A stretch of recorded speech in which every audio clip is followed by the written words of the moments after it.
Hey guys, welcome back to the channel. This is a story about what if Naruto has Wood Dragon Bloodline chunin exams. Before I start, please support for more amazing content and do consider subscribing to my channel and share this video with your friends. This is written by Lucy Heart of Fairy Tale and link in description and support writer. Let's start the video. Hiruzen let out a shaking breath before the doctor, could you please repeat that? Dr. Ishida gave him a sympathetic look, I'm sorry Hokage-sama, but I'm afraid that Naruto-kun's lost his ability to see. The Sandaime clenched his fists trying to contain his rage at the person responsible for the boy's blindness. The matron at the orphanage had gone too far. She poured some chemicals into his eyes and the other staff had held her down and one of them brought Naruto to the hospital late at night to inform Ishida-sensei of what happened. The man had taken Naruto from the staff member of the orphanage and taken him to get his eyes taken care of. As for the woman, she was executed without mercy and the other staff members didn't shed any tears or stuck up for her actions because they accepted the boy for who he was instead of abusing him. Hell, they even protected him from her when October 10th arrived, making the boy 5 years old this year. And now, the boy has lost his ability to see and it was probably permanent. Is it permanent? I'm afraid so, yes. Ishida was barely able to contain his own rage. The boy was always coming here because of injuries given to him by the worthless villagers in his opinion. He had grown very fond of the boy, as did the nurses, because they didn't see a monster, they saw an innocent child that was being abused by human ignorance. Before they could continue the conversation, the door opened and in came the very same boy they were talking about. Naruto Uzumaki, who had bandages covering his eyes, Ishida-sensei, Hokage-jiji. Both men blinked. How in the world did he get here? They were on the other side of the hospital, did he walk here all by himself or did he have help? Naruto, how did you get here? Hiruzen asked, moving towards the boy bending down before him. I don't know, Naruto answered softly, I just felt that you were here with Ishida-sensei. The men looked at each other and Ishida walked over to Naruto himself. Why don't you sit over there in the chair so I can examine your eyes, okay? Okay. Naruto said. Hiruzen looked over at the doctor in confusion, but the man simply mouthed to trust me and let the boy walk over towards the chair on his own. Naruto walked around Sarutobi and towards the chair, much to their surprise, and sat down almost as if he could see where he was going. Ishida unwrapped the bandages from his eyes and saw the boy open his eyes and they were sky blue, but if you look closely you can see that he was still blind. Ishida decided to ask the boy very carefully, Naruto-kun, I'm going to stay blind, aren't I? Naruto cut him off. Their eyes widened at the question, taken completely by surprise again. How did he? Naruto, who told you that you were blind? Sarutobi asked carefully. They did. Naruto blinked. Ishida and Sarutobi looked at each other, then back at the boy. They who? Could it have been the nurses? Naruto shook his head and got up from the seat and towards the window, almost as though he knew where it was. Lifting his hand towards the window slowly, he clicked it and opened it slowly before turning towards them. The trees, he told me. Before they could say anything, they noticed one of the trees started moving, taking them by surprise, and were about to move over to the boy when a tree branch came through the window and towards Naruto, but the boy was completely still, not at all afraid of the moving branch. It inched towards his cheek, making him smile and rub it with affection. I'm okay, think. In response to his sadness, the branch sprouted a yellow flower for him, making Naruto smile and take the flower from the branch. Thank you. The tree branch retracted from the window, leaving the two men completely baffled at what they had just witnessed. Naruto turned to them, still holding the flower in his hand. What's wrong? He could feel their shock. Then Naruto-kun, just now that was Ishida-sensei, stuttered. You mean the tree? They've been doing that every time I go into the forest to be alone. Sometime I feel them following me when I walk around too, it feels nice. Naruto smiled a little, still sad that he could no longer see. What do you mean? Sarutobi asked gently, wondering if what he was thinking could be possibly true. I don't know, but I think it's because I can do this. Naruto lifted his hand and out sprouted a pink flower. I don't know, but I can do this, and what's wrong? He heard a thud telling him that both men probably fell down. Sarutobi couldn't believe what he was seeing. How is this possible? Naruto has a Kekkei Genkai, and not just any Kekkei Genkai, the famous Mokuton, wood release, that belonged to the Shodaime Hokage. Hashirama Senju. Wait. Now that he thought about it, it was possible actually, seeing as how the Uzumakis and Senjus are blood related by marriage. It's possible that at some point one of them, either the Senju or Uzumaki, would awaken the Mokuton, but that was just speculation. The old man walked over to the boy bending down to give him a smile. Naruto, you are a very special boy, do you understand? Special? Me? Naruto questioned. Yes, very special. I'm going to set you up an apartment so you can live on your own and get you your own sensei, and as soon as you get set up we'll begin your training. Sarutobi smiled. Naruto smiled, then looked down, beaut, I'm blind. Don't let that stop you, Ishida spoke up, having gotten over the initial shock. You've already proven you can handle yourself well despite your blindness being your only disability. You walked all the way over here by yourself without any help, walked over to the chair without tripping, and opened the window. That proves your blindness is nothing more than a crutch if you let it be. Naruto took all their words in and looked back up with a look of determination. I want to train. Sarutobi smiled, excellent. Naruto settled into his new apartment. It was kind of strange that he was able to maneuver his way around the place despite being completely blind, but didn't comment on it, thinking that when people go blind they can still see, which is half true and half not. There was a knock on his door, making him walk towards it, having felt that the person on the other side wasn't a bad person and just like him. Someone who moves with the forest like him. Opening the door, he could feel the person staring at him with curiosity instead of hatred and malice, which he had unfortunately gotten used to. Hello. Naruto greeted politely. Yamato straightened up as soon as the boy spoke. Hello Naruto. I'm your sensei here to train you, are you ready? Yes, sensei. Naruto smiled. Yamato couldn't help but smile himself, even though the boy had lost his sight at the hands of a horrid villager, he still managed to smile. It proved this boy wouldn't let anything get him down. Picking him up and putting him on securely on his back, he set off towards the training area. Having stopped jumping from building to building, he landed near the third training ground where the Sandaime told him to. Placing Naruto down on the ground slowly and stood before him. As soon as he placed the boy down, Yamato noticed that the trees around him started to move as though they were happy to see the blonde-haired boy. How strange. Clearing his throat, Yamato looked at the boy who stood there patiently waiting for his sensei to say something. Okay, before we begin allow me to introduce myself first. My name is Yamato. Naruto smiled. Yamato-sensei, my name is Naruto Uzumaki. Pleased to meet you, now then let's begin, shall we? Naruto nodded. Sarutobi was watching the boy through his glass bulb, eager to see what they would be doing, while at the same time wondering how Naruto was able to perceive his surroundings despite being blind. There was the hospital and then there was the moving into his new apartment building. He moved around at a normal pace, almost as though he could actually see, but Ishida stated himself that Naruto is completely blind, meaning he couldn't see. So the only explanation was that instead of seeing, then he was probably sensing the things around him, which would make the boy a kanchi typeu, sensor type, but he had never seen a sensor ability like this. It was really impressive. To be perfectly honest, the boy was better off blind because now he won't have to see the villagers scorn, but then again it will probably be more easier for the villagers because Naruto's blind now and they might even try to attack him directly. Just thinking about it worried him, especially since his birthday is coming up very soon. Putting the orb away, he looked out the window, wondering how the village could become the way it is now. He was afraid the will of fire was all but dead because the citizens of this village aren't exactly showing their will of fire, seeing as how they would do this to the boy instead of following the Yandaime's wish. It was truly sad. Yamato was impressed so far with his student. They have been practicing chakra control for about an hour now and the blonde-haired boy was able to use it perfectly despite his lack of sight. Not only that, when they did the tree and water walk exercise, he was able to do both with no problems at all. When he asked how he was able to do that, he simply smiled and turned to him. The forest around us is helping me, but I can also sense where the trees and water are because of the sounds they make. It was an unusual answer, but it made sense to the man anyway. With the chakra control exercise out the way, they focused on other things now, like trying to practice his Mokuton. The boy had no problems creating clones like he thought he would, seeing as how he has more chakra than the average chunin and jounin. Alright Naruto, you've proven that you have good chakra control, so we'll begin working on your Mokuton, seeing as how you're able to utilize it very easily. Yamato instructed. Okay, Yamato-sensei. Naruto smiled, eager to use it. Yamato smiled at the boy's eagerness to learn. Now Mokuton is a nature-based Kekkei Genkai. You know what a Kekkei Genkai is, right? Naruto nodded. It's a bloodline. Correct. Now Mokuton is special because it originated from the Senju clan. He continued. You mean you and me are related to the Sandaime? Naruto was surprised. Yamato rubbed the back of his head. In a way I am, but I definitely know you are related to the man. A distant relative, but relative all the same. That makes you a distant relative to Yamato-sensei, not just me. Naruto grinned. Yamato's eyes grew wide before a small smile formed on his lips. Thank you for saying that, Naruto, it means a lot to me to hear you say that. You're welcome, so what are we learning?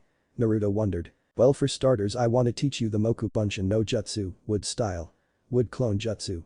Yamato smiled. Sounds pretty cool. It is, not to mention it comes in handy too. Yamato then realized something, making Naruto smile. It's okay, the trees around me will give me the information I need to use the technique or any technique that involves hand seals, so it's okay. He grinned. Yamato wondered how that worked, but then again he didn't question it. Alright, but just in case I'll say the hand seals out loud for you, okay? Naruto nodded. Yamato got started, tiger dog snake. Moku Bunshin no Jutsu, wood style.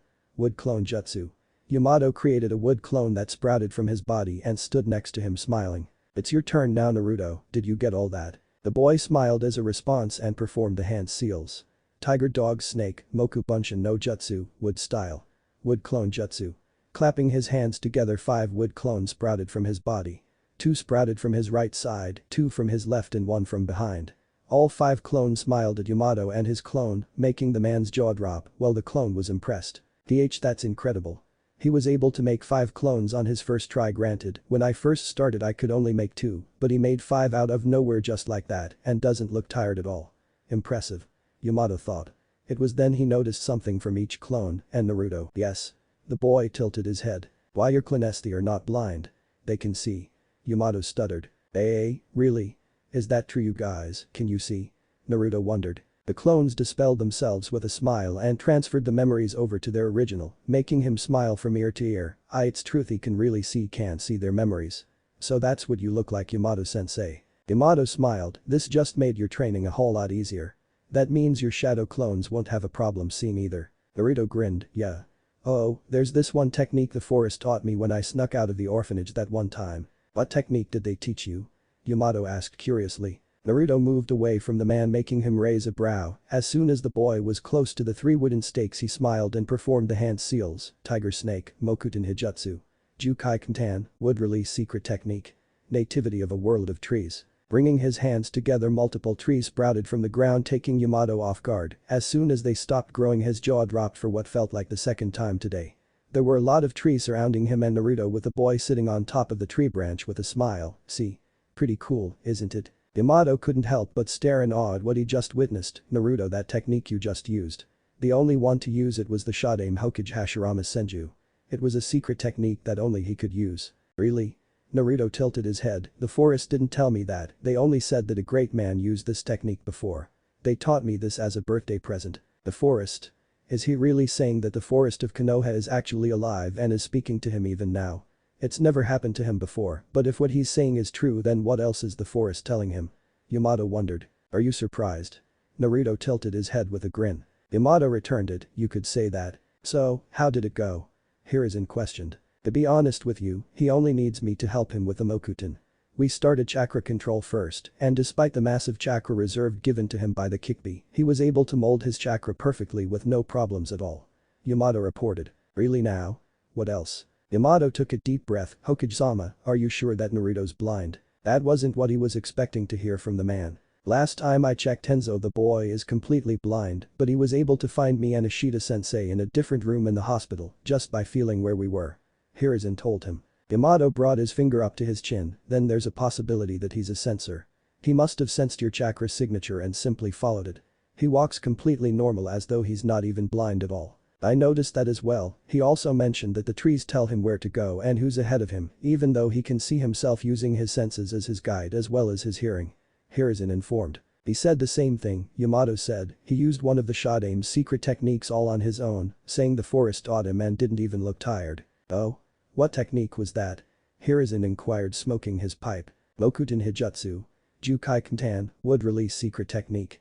Nativity of a world of trees. Yamato told him making the man cough roughly prompting Yamato to go over and pat the old man's back. Hiruzen gathered himself and looked at the man, are you sure of this? Yamato nodded, I was right there when he did it. He said the forest taught him that as a birthday present. Hiruzen was in no question doubting that statement seeing as how that the Shodaime created the very same forest himself when he first established this village a long time ago. It's possible that his very will still lives on in the village itself taking the form of the very forest around them. Also, he may be blind, but his clones certainly aren't. Yamato said. What? That took Hiruzen off guard. Yes, well the normal clone jutsu copies the blindness the shadow clones, as well as the wood clones, don't show any signs of blindness at all. They can see. He said. I've never heard of such a thing happening with shadow clones before. Very interesting. The old man said. I agree. Where's the boy now? He's currently at Ichiraku's with my wood clone watching over him. I saw the hateful looks the villagers were giving him but even worse so. Now that they know he's blind some of them openly said horrible things to him, but he plainly ignored them and talked to me instead, almost as though they didn't exist. Yamato scowled. I see. Hiruzen frowned himself. Yamato then smiled, he's a strong boy. It seems that him being blind has allowed him to gain confidence. I see, that's good. Hiruzen smiled. Yamato still then smiled, my clone dropped Naruto off. He's okay now. Hiruzen sighed with relief, that's good news. Yamato couldn't agree more with the old man. When they were walking back, the same villagers tried to taunt him, but once again he blatantly ignored them and talked to his clone, instead telling him how much fun he had learning new Mokuton techniques. He also saw his clone give a side glance to the villager's face and saw they were red with anger and openly called him a demon brat, but once again Naruto ignored them. Yamato had to wonder though, did he know about the Kikbi? Is that all? Hiruzen questioned. Yes, that's all I have to report, Hokage-sama. Yamato bowed. Very well, you may leave. Yes. And like that Yamato was gone. Hiruzen couldn't help but wonder about Naruto though. How long had he been able to use Mokuton for? He'd never once thought about it until now. Naruto was in his room in his new apartment with an open window. The forest told him they'd be giving him a gift today. It was a scroll about Suiton, water release techniques, and he couldn't be more excited. The forest told him that tomorrow they'd teach him how to utilize water techniques because they'd secretly did the chakra paper thing already and he was told to keep it a secret, so he did. He was brought out of his thoughts when he saw Vine bring a scroll to him, making his eyes gleam and take it gratefully, thank you. He smiled.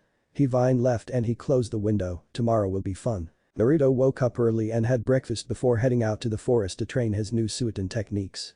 He jumped from the roof of buildings to get to the forest, not caring that it was dangerous, but he knew where to go anyway so it doesn't matter. Having jumped off the last building he headed off right into the forest into one of the more secluded areas where no one will find him or bother him. Good morning.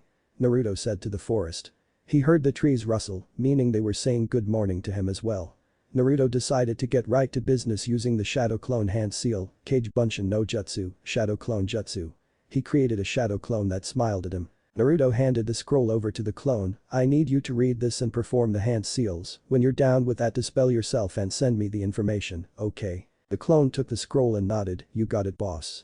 The clone went off further into the forest while Naruto decided to sit down lotus style and meditate so he could talk with his friend. Mindscape. Naruto had arrived in his inner mind so he could see his friend. The Kikbi. Now when he first found out he had the giant beast inside him he was honestly fascinated with the creature and started talking to him much to the beast's confusion, but they ended up talking for what felt like hour before the boy had to go, but he always came back to speak with him inside his mind because it's lonely by yourself. Already knowing where it is he needed to go he found the giant beast looking bored, Kikbi. Naruto called out walking up to it getting its attention. HMPH, looks who's here. Haven't seen you in a while, got bored of me already? Kikbi snickered. No way.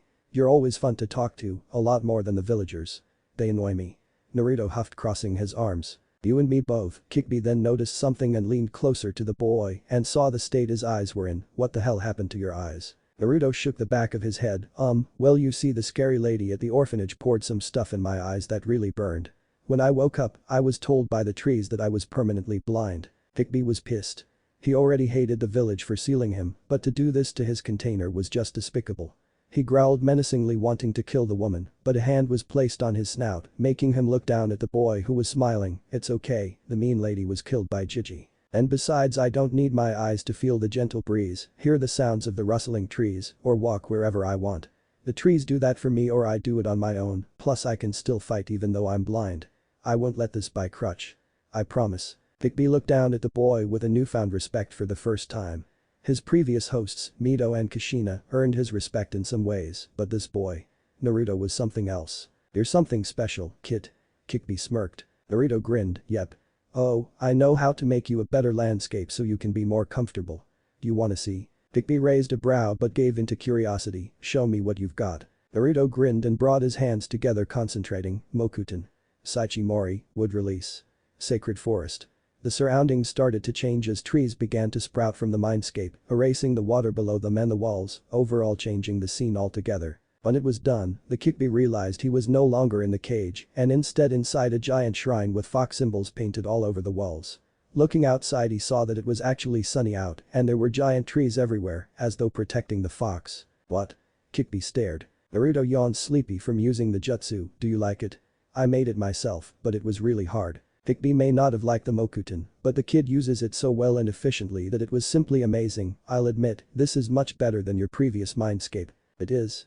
Naruto smiled. Kikbi stared at the boy for a long time, then smirked, for making your mindscape less insufferable, I'll tell you my true name. Naruto smiled eager to hear it. My true name is. Naruto opened his eyes with a smile on his face. Kurama, he felt his clone's memories come to him in waves, making him smile. He stood up and tried out the first jutsu, Mizu Bunshin no Jutsu, Water Clone Jutsu. A clone made of water materialized next to Naruto, making him smile from ear to ear. Looks like it worked. The feedback you get from the shadow clones is amazing. Naruto smiled, then dispelled the clone. Okay, now let's try something else. Elsewhere, some villagers saw Naruto enter the forest and made their way over there to kill him once and for all. There were a total of 10 villagers that were walking through the forest, unaware that the trees started moving on their own. They took no notice and made their way through the forest wanting to kill the demon. Since the boy's blind, they believed that killing him will be easy since he couldn't see. But they made a great error. Well, it's true he couldn't see them, could sense them. Naruto was too busy trying to practice a large jutsu to take notice of the villagers sneaking up on him from behind. There it is. A male villager glared. Well, what are waiting for? Let's kill it already. I couldn't agree more. They moved from their spot with their weapons in hand, slowly coming up from behind him, unaware of what the boy was doing, and that proved to be their downfall. Naruto closed his eyes. The clone was able to do the jutsu, but it only came out small when it tried it. So let's try it again then. I just wish it didn't have so much hand signs, but oh well. He performed the seals: ox, monkey, hare, rat, boar, bird, ox, horse, bird, rat, tiger, dog, tiger, snake, ox, ram, snake, boar, ram, rat, monkey, bird, dragon, bird, ox, horse, ram, tiger, snake, rat, monkey, hare, boar, dragon, ram, rat, ox, monkey, bird, yang, water, rat, boar, bird, suitin. Shuriken no jutsu, water style. Water dragon jutsu. The giant water dragon sprung up from the ground and roared its mighty head, making the villagers stop cold turkey. What? What is that? The water dragon glared down at the villagers before shooting towards them, engulfing them and sending the fools far away from the boy and into the dark parts of the forest. Naruto opened his eyes to see water on the ground and smile. Alright, it worked.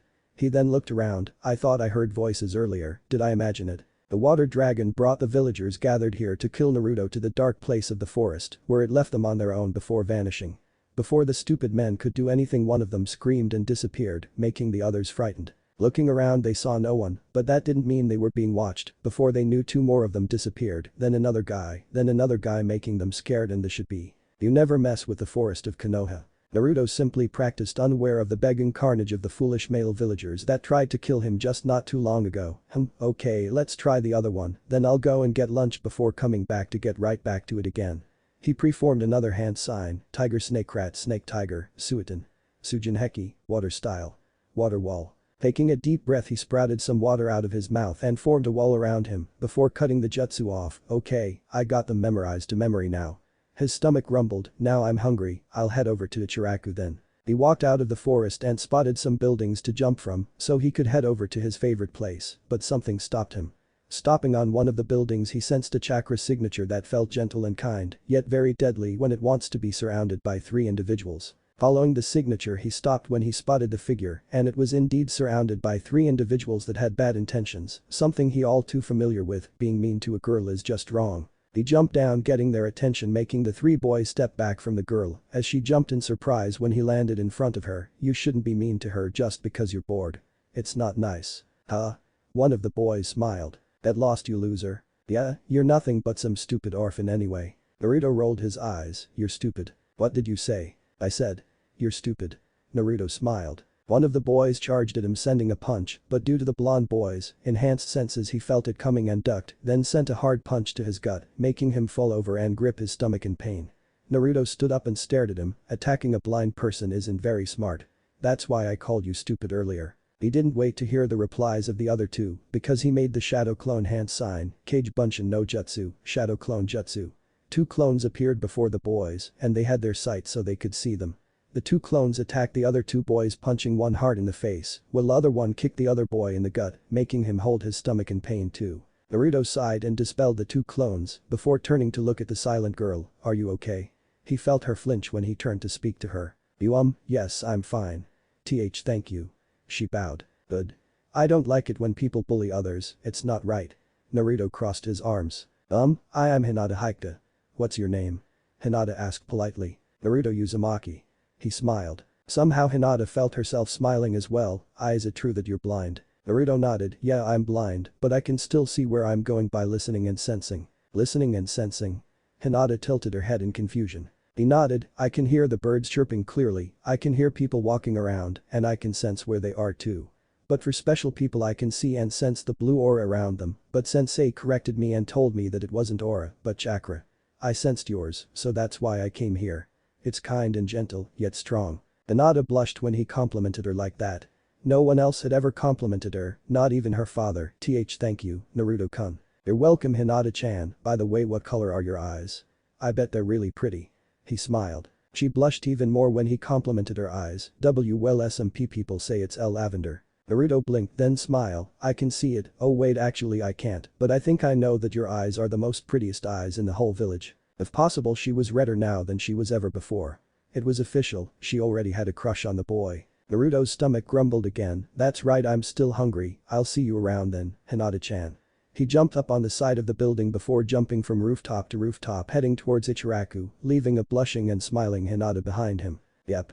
She already liked the boy. Naruto yawned as he headed towards his apartment after having a good meal at Ichiraku's again. As soon as he was done with lunch, he went back to the forest to train some more and was utterly exhausted, so he was trekking back to get some sleep. It was already nighttime anyway, so there was no point in staying any longer, even though he wasn't afraid to walk through the forest at night like some people. He was on his way home when he sensed Hinata's chakra running fast, but so fast that he couldn't keep up himself. Sensing where she was heading, he followed after the signature and saw a suspicious individual carrying Hinata below his arm, making him mad. Mokuton. Shinobigeshi, would release. Bamboo spikes. Thrusting his arm forward, bamboo spikes formed and slammed in the back of the kidnapper, making him cry out in pain and fall to the ground while dropping Hinata in the process, but Naruto was able to get to her in time before she could fall to the ground. Hinata opened her eyes finally and saw that Naruto was staring at her full of worry. You okay, Hinata-chan? She blushed, and Naruto-kun. Where am I? He set her down. You were being taken away by that bad guy. He turned and saw the guy was getting back up and glared. Hinata-chan, get back. But. She was about to protest. It's fine, I got this. He smiled. The man stood up slowly and charged at the boy, but Naruto wasn't worried. He quickly made the snake hand sign. Mokuton. Makisatsu Shibari no Jutsu, wood style. Silent strangle jutsu. Tree wood sprouted from the ground and went towards the kidnapper, and the man found himself bound, unable to move. What? Hinata was amazed. Amazing. Naruto stared at the man, not at all happy. He tried to kidnap his friend. I don't know who you are, but you tried to kidnap Hinata-chan, so that means you're a bad person. He narrowed his eyes at the still bound man. I learned this move from the forest and haven't had time to use it yet, but I'll use it now. He formed the snake hand sign. Mokuton. Kajukai Kamarin, would release. Advent of a world of flowering trees. Trees started growing from the surface where they were, making the man stop struggling to see what was happening. As the forest around them was being created, flowers began to bloom and release pollen, making the man's eyes feel heavy, and he soon drifted into unconsciousness. Naruto sighed and released him when the man passed out. Naruto-kun, that was amazing.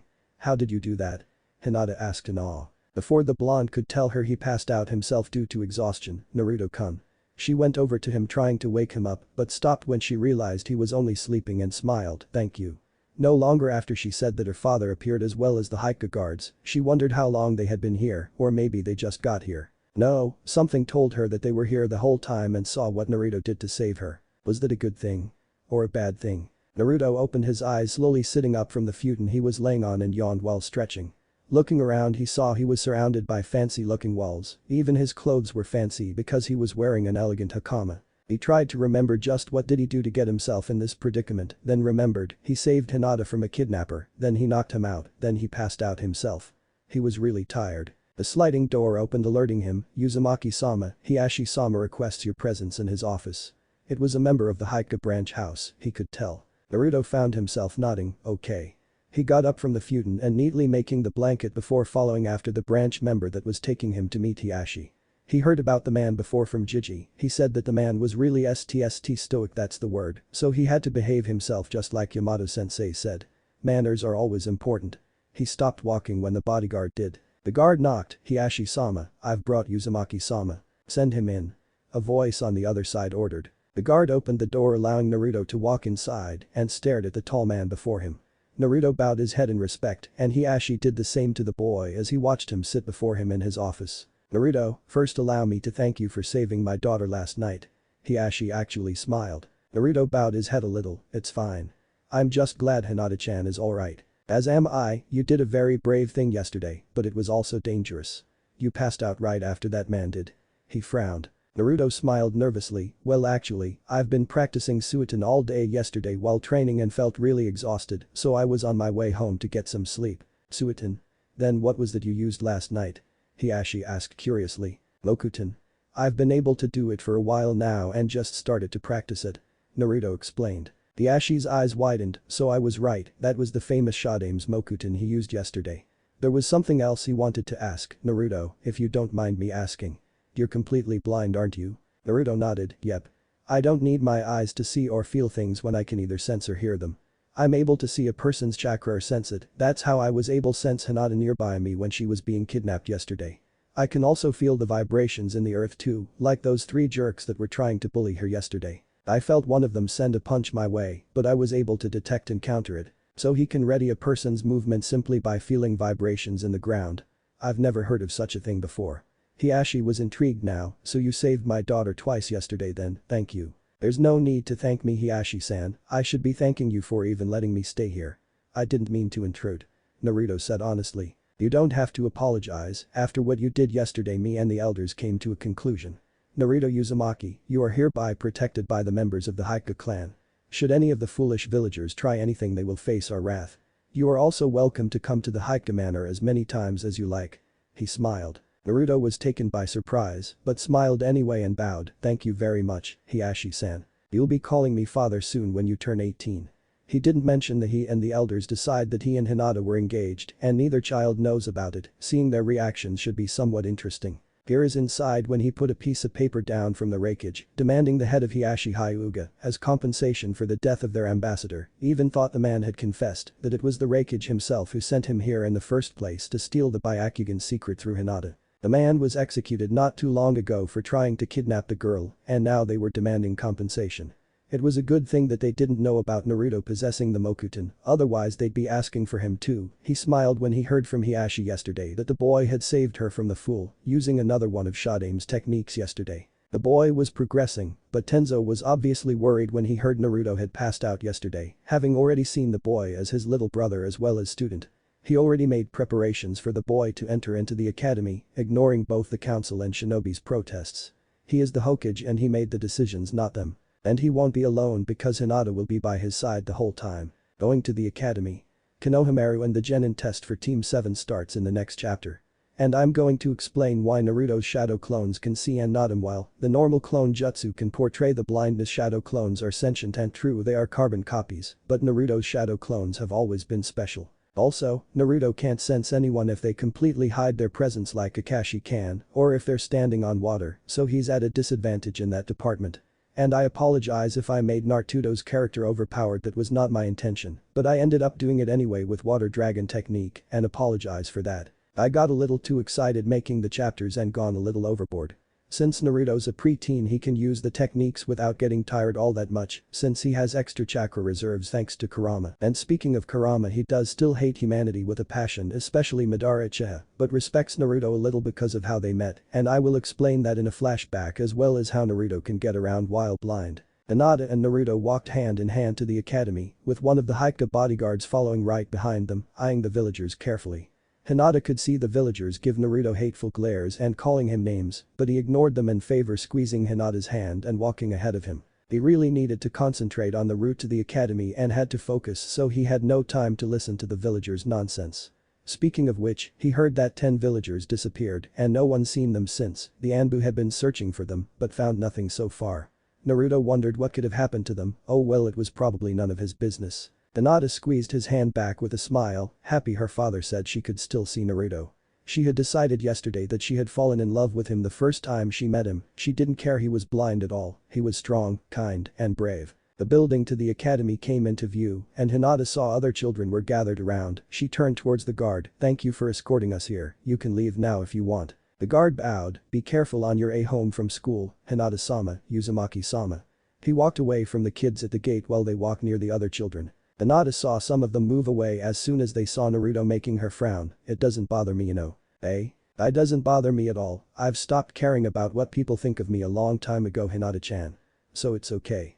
He smiled, why don't we just go inside? Hinata smiled and nodded, and they continued to walk inside the building, ignoring the looks the kids were giving them, and walked inside the classroom, agreeing to sit in the back near the window, waiting for the others to arrive.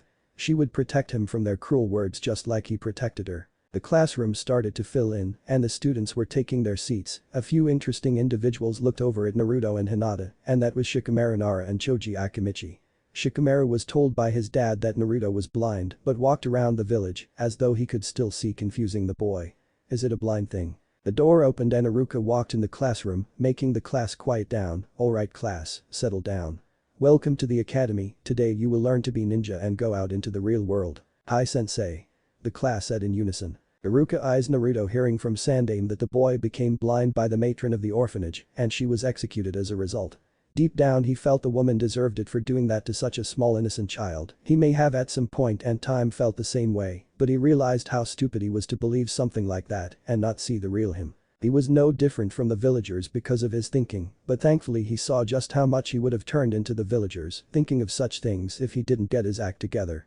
He decided to help the boy by helping him through his education. Hinata and Naruto were outside sitting under a giant tree. She watched as some of the kids stayed away from them, and she guessed it was probably because their parents told them not to get close to Naruto, but some of them snickered at him, mocking him because he's blind, making her activate her Byakugan at them, shutting them up permanently. Naruto sensed her emotions and poked her forehead, making her look at him. I told you it's fine. He smiled. I don't need to prove anything to anyone, I am who I am, and that is Naruto Uzumaki. She smiled and grabbed his hand. You are and always will be to me, Naruto-kun. Of course, and besides going to the academy won't be so hard for me anyway. He told her. Why? He whispered something in her ear, making her eyes grow big. You mean? He nodded his head with a smile. Make sure you tell Iruka-sensei though, okay? Okay. When Hinata got back in the classroom with Naruto's clone, they could see they sat in the back of the classroom again. Iruka had heard that Naruto already knew how to do shadow clone, already making him a prodigy for learning it so early. Not only that, but the clones could see perfectly well too. He wondered if the Sandaime knew about this and sent him to the academy, but the real question was, where was the real Naruto hiding? Naruto was currently taking a nap on top of a tree branch, with his hands behind his head without a care in the world. The beauty of shadow clones were just wonderful. And as an added bonus, no one was bothering him, so he could sleep all he wants, and when the lessons were over, he could just have the clone dispel and send him the feedback like always. He frowned though when he sensed two people approaching him. One felt like shadows were following him, while the other felt like a human tank. How strange, did you need something from me?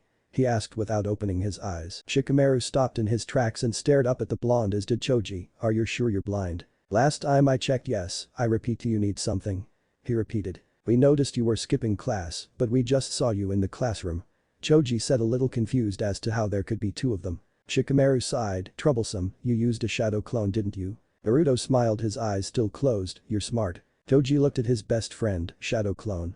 But isn't that an advanced jutsu? Yeah. Shikamaru nodded. Naruto opened his eyes and stared down at them. Why are you two skipping class? You bored? Shikamaru walked over to the tree Naruto was sleeping on top of and sat down. It's troublesome to go to class. I'll sleep out here. Choji sat next to Shikamaru, leaned against a tree with his best friend with a smile. Naruto said nothing and closed his eyes again, accepting the new arrivals, not feeling their presence as a disturbance. A few years passed and Naruto was enjoying his time at the academy. A few teachers tried to hinder his education, but were caught and severely punished, or in this case their teaching licenses were revoked. Naruto and Hinata grew closer and closer each day since their early days at the academy. Shikamaru and Choji would sometime hang out with them along with the new arrivals Kiba and Shino, but it wasn't every day. Naruto can skip classes and have his clone attend them because he's blind and can just relax, but they can't keep doing it every day, otherwise they'll get in trouble with their parents, something Naruto didn't want. There was also the Uchiha incident that spread throughout the village like wildfire. Sasuke Uchiha was the only survivor after his older brother Itachi Uchiha killed the rest of the clan and took many people by surprise, but Naruto met Itachi once. He didn't sense any hostility from him at all, he felt pain from the man, so he talked to Itachi in the forest one day. The man had actually asked him for advice, him of all people. He had never given anyone advice before, so this was a first, but he did his best to give him his opinion about a decision he was forced to make. He simply told the man, you're doing it to protect the person you love the most. The old man told me once that we all have to make tough decisions and that sometimes they're not always good, but we make that choice because there's someone we love the most and want to protect. And we'll do anything to keep them safe. He didn't know why Itachi hugged him when he finished saying what he had to say, but it felt good to be hugged, even though Hinata hugged him all the time anyway. Speaking of Hinata, he goes over to her house every day and watch her feel her train with her father, and her stances were sloppy at first, which he told Hiashi, but after practicing and practicing, she had gotten the hang of it and was able to keep up with her father. Hiashi told him the sad news about how his brother was the sacrificial lamb to Kumo after the Haikta incident, as they called it. Hiashi was against it, of course, and was fully prepared to sacrifice himself, but his brother Hisashi wouldn't let him do it and decided to sacrifice himself for the sake of the village.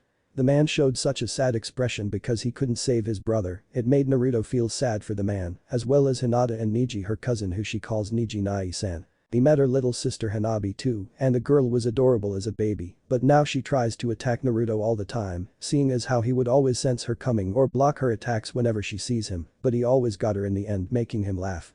She didn't hate him, actually she started calling him Naruto Nai-sama every time he comes over for a visit, making him smile. Niji was a different story. After the death of his father, he completely changed, especially towards Hinata. Naruto could sense the emotions coming off from him in droves. The negative emotions he felt were intense. The emotion of hatred. He knows because he would feel it from the villagers every single day of his life, but he ignores it just like some ignore him. Well, that's not exactly true. The foreign businesses and merchants loved his company, and their faces were light up with a smile every time they saw him walk in and either buy things or give them things from the forest like flowers, plants, and herbs. The other stores in the village tried to say malicious things about him, especially taunt him because he's blind, and that made the foreign business owners and merchants give them a nasty glare and tell them how truly disgusting they truly are, and that this is the real face of the famous Konohagakure, making the malicious villagers feel the reality of what they just said. And the things Naruto was giving the merchants and foreign shop owners were rare plants and herbs that can cure diseases if used correctly like he told them, and since they were really rare, they sold for a high price too. The foreign shop owners would give him high-quality food to take home and make, and when they asked how he'll be able to cook the food he was given, he simply smiled and said he knows a secret technique to making the food and wouldn't tell anyone. One of the weapon owners gave the boy an Adachi blade so he could either walk with it or use it in combat, telling him he could take enemies off guard if he did. Naruto didn't put the blade to waste and would practice with it every day, as well as practice his taijutsu with his shadow clones. He realized he could read his opponent's movements simply by sensing them, thanks to his enhanced senses. Hearing and practicing with shadow clones was really helpful. At the academy, Sasuke had his own fan club, which the other boys found annoying, but Naruto really didn't care, and he could sense that Sasuke didn't care much for them either. The most annoying ones were Sakura and Ino, and boy could the pink-haired girl scream, much to the blonde's annoyance, because she was giving him a headache. Being blind means you lose one of your senses, and that also means your other senses are enhanced, so yeah, having enhanced hearing can be both a blessing and a curse. He also noticed that wherever he and Hinata went, Sasuke would always follow them from a distance, but it's not because he was interested in her, no, he was interested in him. Naruto had noticed it before, that the raven-haired boy would take to following him around from a distance and just watch him, and that bothered him a lot. Despite Naruto being blind, the blonde was at the top of the class, same as Sasuke. He got perfect scores in taijutsu, weapons training, and academics, much to his classmates' surprise, except Hinata, Haruka, Shikamaru, and Choji, of course. He and Sasuke were both considered the Rookie of the Year, much to his fangirls' despair. Apparently only Sasuke should only have that title and not him, which was really stupid. Seriously, in his opinion, only Hinata should be considered a real kunoichi. The kids thought he was faking being blind, but he showed them his eyes and confirmed that he was indeed blind. That shut them up quickly. It was then Sasuke showed interest in the blonde-haired boy, but Naruto wanted nothing to do with him because of what he was sensing from boy. Hatred, revenge, and obsession, such negative emotions he wanted nothing to do with at all. Emotions like those will do nothing but consume you in the end. Why the raven-haired was following him around like that, he will never know, and honestly he didn't want to know. The blonde, now 12 years old, was wearing a black shirt with long sleeves with orange outlines and black pants with orange outlines on them. His Adachi blade in his hand that he uses to walk around with, even though he didn't need to, but it just felt so right in his hand. He was currently walking with Haruka, his most favorite teacher in the academy, to Ichiraku, where he promised to treat the boy for lunch, seeing as how when they get back the boy will have to take the genin exams. Haruka examined the boy and saw he didn't look nervous at all. In fact, he was calm and collected. "Naruto, are you nervous about the genin exam this afternoon?" Haruka asked. Naruto smiled, "Not really, if anything I'm excited. I hope to be on the same team as Hinata-chan too." Haruka chuckled, "You two have been together since you were little, who knows, you might be on the same team." "I really hope so, I'd rather be with her than Ino or, God forbid, Sakura. Her screaming isn't good for my hearing at all." Naruto rubbed his left ear, subconsciously making Haruka chuckle nervously. It's true that Sakura can be a little loud. Oh, who was he kidding, she was really loud. They arrived at the restaurant where Tucci greeted the boy and teacher. "So Naruto, did you take the exam yet?" Tucci smiled, already making the blonde's favorite. "No, not yet, I know Yamato-sensei's excited about it though. I actually hope he becomes my sensei." Naruto smiled. He showed his sensei one time his Suiton and Futon techniques, making the man smile at his progress with his training, and he still trained his Mokuton too. Kaiten wouldn't work for him for some reason, so he just forgot about it. "I hope so too, the two of you act like the siblings the way you interact with each other." The man smiled, placing the bowl before the boy. Naruto grabbed the chopsticks next to him and smiled, something like that. AM came out from the back and smiled at the blonde. "Hinata's not with you today." "No, not today, she wanted to hang out with Shino and Kiba for a bit. Besides, I can pretty much walk all by myself anyway, she just likes to help me out sometimes," he said, eating his ramen. Iruka still found his student fascinating after all this time. When he heard that some teachers were planning to hinder his education, he immediately reported them to the Hokage, where he proceeded to fire them quickly and replace them with Anbu disguised as teachers, but he had a sneaking suspicion that Naruto knew and didn't say anything. He frowned when he saw one time Naruto was outside just looking up at the sky, and some boys decided to bother him by taunting him about his blindness, making the man shake his head in disappointment. He was about to go outside and reprimand them when Naruto spoke in a calm tone. "My blindness doesn't hinder my everyday life as people assume. I'm glad to be blind because I don't have to look at the ugly side of people like you." And with that he walked away, leaving the boy standing there unable to do anything or say anything against what the blonde said. He smiled at the memory, glad the boy handled the situation without resorting to violence. "Yeah, he'll do great when it comes to the Genin exams." Naruto stood before the examiners, which were Iruka and Mizuki, who the blonde did not like at all, and the feeling was mutual on Mizuki's end as well. Not that he cared. "Okay Naruto, you ready?" Iruka smiled. Naruto smiled back, "Ready. First off, use Henge no Jutsu, transformation jutsu." Iruka instructed. Naruto did the hand signs, dog boar ram, Henge no Jutsu, transformation jutsu. There was a puff of smoke and Naruto transformed into Yamato, taking the two chunin off guard. "That's really impressive Naruto, good work."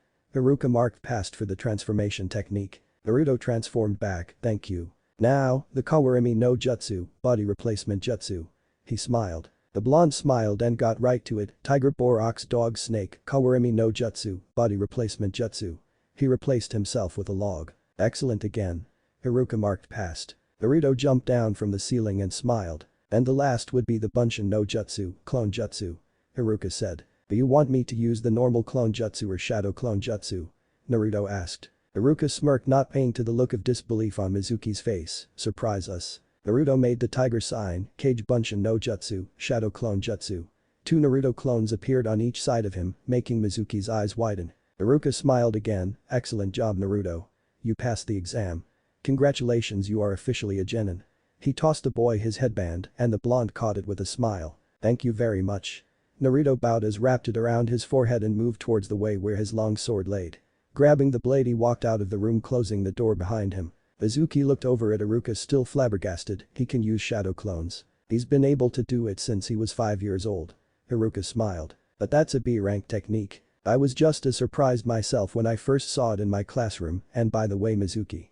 Did you notice anything peculiar about the shadow clones?" Iruka smiled. Mizuki blinked, then widened his eyes in realization the shadow clonesti could see. "That's right, Naruto himself is blind, but his shadow clones can see just fine. Pretty amazing, isn't it?" Mizuki didn't comment because he was too busy thinking about his plan and how it involved the demon brat. Oh well, he'd just have to compromise instead. The other genin gathered and saw Naruto walk out of the room with a headband wrapped around his head, making their jaws drop. "What the hell? How did you manage to pass when you can't even see?" Ino yelled. Hiba whistled. "Damn, I thought that since he's blind he'd fail the exam. Things aren't always what they seem." Shino commented. Hinata smiled. "I knew Naruto-kun would pass. Troublesome blonde is unpredictable." Shikamaru sighed. "But that's just how Naruto is." Choji smiled. Sasuke stared at the blonde hard, watching him walk away from them without answering anyone's questions. Sakura watched a raven-haired boy stare at the blonde, making her frown. What's so special about Naruto Baka anyway? Just because he's rookie of the year like Sasuke-kun doesn't make him better than him at all. Naruto ignored the rest of the rookies and started walking out of the building and summoned a shadow clone who appeared before him. "I'll be in the forest. While I'm there I want you to lure the you-know-who to the forest." He should have already found out where I live. "Got it boss." They vanished. Naruto started walking towards the forest. Mizuki's evil intentions were as clear as day. Too bad Iruka-sensei didn't sense it, but I guess that's just the perks of being blind. Mizuki was jumping from roof to roof heading towards his intended target, the demon brat. It was currently night time and he had stolen the scroll of seals successfully, now all he had to do was go to the brat's house, drag him out and dump him in the forest where he would be killed by the Anbu. A vicious smile appeared on his lips, excited to finally kill the demon brat that should have died a long time ago. He arrived at the apartment and peeked through the window, but didn't see the brat, just a bunch of worthless flowers. He felt a sharp object hit him in the back of the head. Ow, what the hell?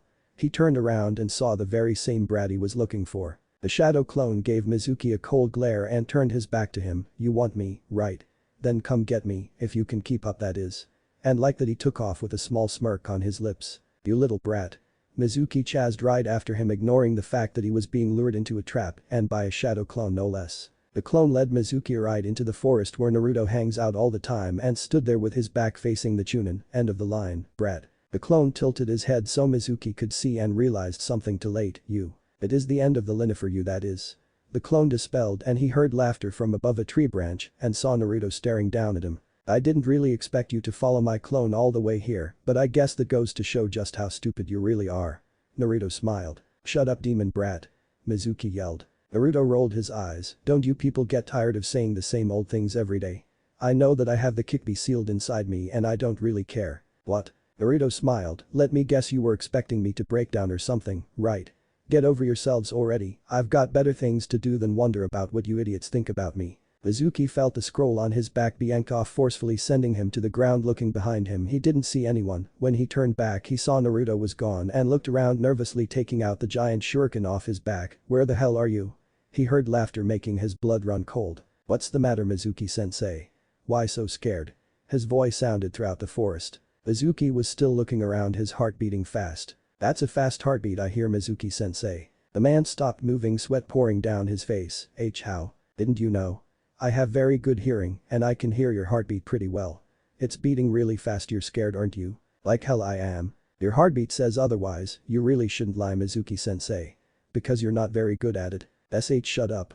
He bumped into a tree trying to find the blonde. All of a sudden a vine slapped the man across the face, sending him flying across the forest and making him drop his weapon. Lifting his head up from the ground and touching his cheek, and looked up and saw the blonde smiling at him. Naruto made the clone sign, Tajkmokuten Bunshin no Jutsu, wood style. Multi-wood clone jutsu. Multiple wood clones sprouted from the trees all around them, making Mizuki sit up and crawl away from the boy. He didn't get far because more clones appeared, blocking off any exits. The man slowly looked back over to the blonde. Why, you hope this is impossible. Naruto crossed his arms. Do you know why this forest is so special? It's because that the Shodaime created all of the trees here in Konoha, including this forest. It also has a name, it's Calathi Living Forest. The wood clones attacked the man. Ai! Mizuki screamed. Naruto sighed and dispelled the wood clone, staring at the passed out and beaten up Mizuki. I think I took it too far, I actually made him scream. Naruto. Haruka appeared along with 5 Anbu. Are you okay? What was that scream? It came from him. Naruto motioned over to the passed out and beaten up Mizuki, impressing Haruka. You took him down all by yourself. Haruka looked at the boy. Naruto nodded. I may have used a little psychological warfare on him first before I took him down, but I think I went a little overboard. The boy saw one of the Anbu kick Mizuki in the head and sweat dropped. Should the Anbu really be doing that? Naruto Uzumaki, where is the scroll of seals? The cat Anbu asked. She got her answer when a tree branch lowered itself before her and handed the scroll over to her. Taking the scroll, she bowed and the branch went back to the normal. Naruto simply smiled. I get the feeling the old man would want to see me after everything that's happened tonight. Haruka sighed with a smile. Yes, he will, but I'm just glad you're alright. Naruto smiled at the man, appreciating the concern very much. Now he could only wondered how Yamato would react when he heard about what happened. He shuddered, remembering Yamato's scary face. He'd really hate to be Mizuki right now. Hokage office. Hiruzen smiled at his surrogate grandson. Naruto, on behalf of Konoha, allow me to thank you for stopping the traitor Mizuki and returning the scroll of seals in the process. There's no need to thank me. I sensed Mizuki was up to something bad and figured he'd try to get me involved in it somehow, so I figured I'd deal with him now so I can get some sleep. It might be a day off tomorrow, but I'm still sleepy. He pouted, making the two men laugh. Hiruzen smiled. Naruto, I was planning on giving this scroll to you on your 18th birthday, but Mizuki ruined that, so I'm giving it to you now. What? Naruto and Haruka exclaimed. Hold on, Hokage-sama. I know that Naruto is responsible and all, but he may not be able to handle the scroll of seals. Haruka protested. Haruka-sensei's right. I'm a genin and probably couldn't understand it even if I tried. Naruto agreed. The old man sighed, that's where you're wrong, for you see this scroll may have belonged to Hashirama Senju, but the first creator and owner of the scroll belonged to the Yuzukage of the once prosperous village Uzushiogakure. Ashina Uzumaki of the Uzumaki clan. Naruto's eyes widened, see clan. I have a clan. Iruka was just as surprised. He had never heard of the Uzumaki clan before. Yes, in fact Hashirama's wife was in Uzumaki, her name was Mito Uzumaki, a high censor and the first container of the Kikbi. Naruto finished. Both men turned to look at him, you know. I've known since I was 5 years old when I first met the fox, he was really grumpy when we first met. Naruto remembered. He heard Kurama snort inside his head in amusement. Why you talk to it? Iruka was concerned. Yes, and before you ask, no, he didn't try to hurt or kill me. He just wanted to talk because he was bored. We would talk all the time in the orphanage and he would tell me stories about a man he hated more than anything in the world. Naruto frowned. Who is this man? Hiruzen wondered curiously. Madara Uchiha. Hiruzen's eyes widened, Madara Uchiha. Why does the Kikbi hate Madara? Iruka asked. Because he controlled him and used him against Hashirama Ajusen. Naruto explained. What? The Sharingan can control the Kikbi? Iruka gasped. Naruto nodded. Hiruzen sighed, I wonder in the night of the attack was it really Madara that controlled the beast to attack the village? If that's the case then the Uchiha clan were treated like criminals for nothing, which ultimately caused them to try and plan a coup which resulted in their demise. Let's not think about that right now, let's get back to what we were discussing before. Yes Naruto, you have a clan, your mother Kushina Uzumaki originated from Uzushiogakure and migrated to Konoha when she was a child, she was also the Kikbi's second container after Mito-san died. Hiruzen revealed. And my mother was one too. What happened to her? He desperately wanted to know. She died right after you were born, and before you say anything, no, you are not to blame for her death, she died to protect you just like your father did. The old man smiled sadly. Naruto took a deep breath, who's my dad? Hiruzen closed his eyes before opening them, the Yondaime Hokage Minato Namikaze. Iruka was taken back by this new information and actually looked at the blonde-haired boy, he looks just like the Yondaime. How is that I've never noticed this before until now? Naruto closed his eyes trying to calm down, and Kurama's voice was helpful too because he was ready to start yelling, but that wouldn't solve anything, so he simply sighed, why are you telling this me now? The two men could hear the hint of betrayal in the boy's voice, making the old man flinch. I'm sorry, Minato had a lot of enemies in both Kumo and Iwa, with Iwa being the most vicious. If they found out that he had a son they would have sent assassins after you and killed you. Naruto said nothing for a while before finally speaking, I see. Hiruzen got up from the chair and the scroll to the boy who had set it down on the ground, I know I've failed you by not telling you your origins, but I hope you can find it in your heart to forgive me. The old man bowed, taking Iruka by surprise a little bit, but he couldn't help but understand why he was bowing and asking for forgiveness from the blonde. Naruto stared the man's bowing figure for about 2 minutes before he sighed and rubbed the back of his head, Finnair forgiven. Hiruzen stood up straight in shock. The boy smiled, I forgive you. You were thinking about keeping me safe so I can't stay mad at you, besides it's not in my nature to hate anyone anyway. Hiruzen smiled, thank you Naruto. That's my line Jiji. He grinned, and don't worry, I'll take good care of the scroll. Hold on, there's something else I need to give you. Hiruzen walked back over to his desk and rummaged through his drawer, making Naruto and Iruka curious. He pulled a black notebook out and handed it to the boy, who felt it. A notebook? Not just any notebook either, it belonged to Minato. The old man smiled. Really, Dad? Naruto was surprised and a little happy at the same time. That's right, he put all of his jutsus in there and told me to pass it on to you, should something happen to him in the near future. I'm giving it you now, oh, and congratulations on graduating from the academy. He smiled grandfathily. Naruto had the biggest smile on his face, thank you. You're welcome, now go home and get some sleep. You look exhausted. Believe me I am. He was going to pick up the scroll, but Iruka got it for him, thanks Iruka-sensei. You're welcome, come on, I'll walk you home. Fine with me. Both of them walked out of the man's office, and Hiruzen smiled, Minato, your son will be an excellent shinobi. Naruto had his head on his pillow with a serene smile on his face, he had parents, and both of them loved him. He was really glad he had a day off tomorrow because he wanted to go back to the forest and tell it what he learned. Go to sleep, kid. I am, good night, Kurama. He smiled. Kurama didn't answer, but he smiled as he too drifted off to sleep. If Naruto had to guess what his major weakness is when it comes to being blind, it would be that if someone were to hide their presence completely, he won't be able to sense it. That was what Yamato had proved when they had first started training his ability to sense as well as chakra control. He knew that if he went up against a Jonin that can hide their presence completely like Yamato can when they first tested it out, then he would be in trouble and had to rely on his shadow clones for help. Another weakness is that for some reason he can't sense them if they're on water either, which is a little strange, but that was once again proven by their training sessions when they did the water exercise, and he admitted that he was scared to do it the first time because he thought he'd fall, but he managed to stay above the surface much to his surprise. When he first tried the shadow clone technique that the forest taught him before he lost his sight, he was able to do it easily compared to when he tried to use the normal clone technique, which he still had trouble doing even now. When it comes to basic level jutsus like the clone technique, he has a hard time doing it compared to others, but when it comes to high level, say C or B rank techniques like the shadow clone jutsu, he has no problem doing it, which is kinda crisscross, but he figured that it was an Uzumaki thing since he found out he had a clan last night. Another weakness is objects. When he started to walk around after he lost his sight, he had a hard time maneuvering around objects, like rocks for example. Rocks were his enemy, so it was a good thing that he was given the long sword as a use for a cane, as well as a weapon. It'll come in handy in alerting him for the stupid rocks. When he first lost his sight, he had to walk a little slower so he could get used to the feeling of no longer seeing and had to take it slowly. It was a miracle he even made it to where Ishida-sensei and Jiji were the first time. When Naruto was about 4 years old, he had first wandered into the forest just to get away from the nasty glares of the villagers and decided to hang out there for a little while, but he wasn't expecting the trees to move. The first time he saw that, he freaked out and thought he was going to be killed. The forest wasn't trying to harm him, just say hello, which thinking back about it now made him laugh a little, but then again he wasn't expecting the forest to even be alive, but oh well. Since Naruto had a day off today, he decided to train some more with his sword, seeing as how he's still a novice at swordplay, and thought that getting some more practice in would be good. He may be okay with wielding a sword, but that didn't make him a master of it. No, he wanted to train with it, especially since the nice weapon owner gave to him as a thank you gift. Currently Naruto was in the Hokage's office, having walked directly there from his apartment with his long sword in hand. It felt really good to walk around with it, plus it's helpful. He noticed that the villagers weren't whispering things about him to his face like they used to, probably because he kept ignoring them since he was a kid, but he could still feel some of their glares, while the others simply ignored his presence. Guess it goes both ways then.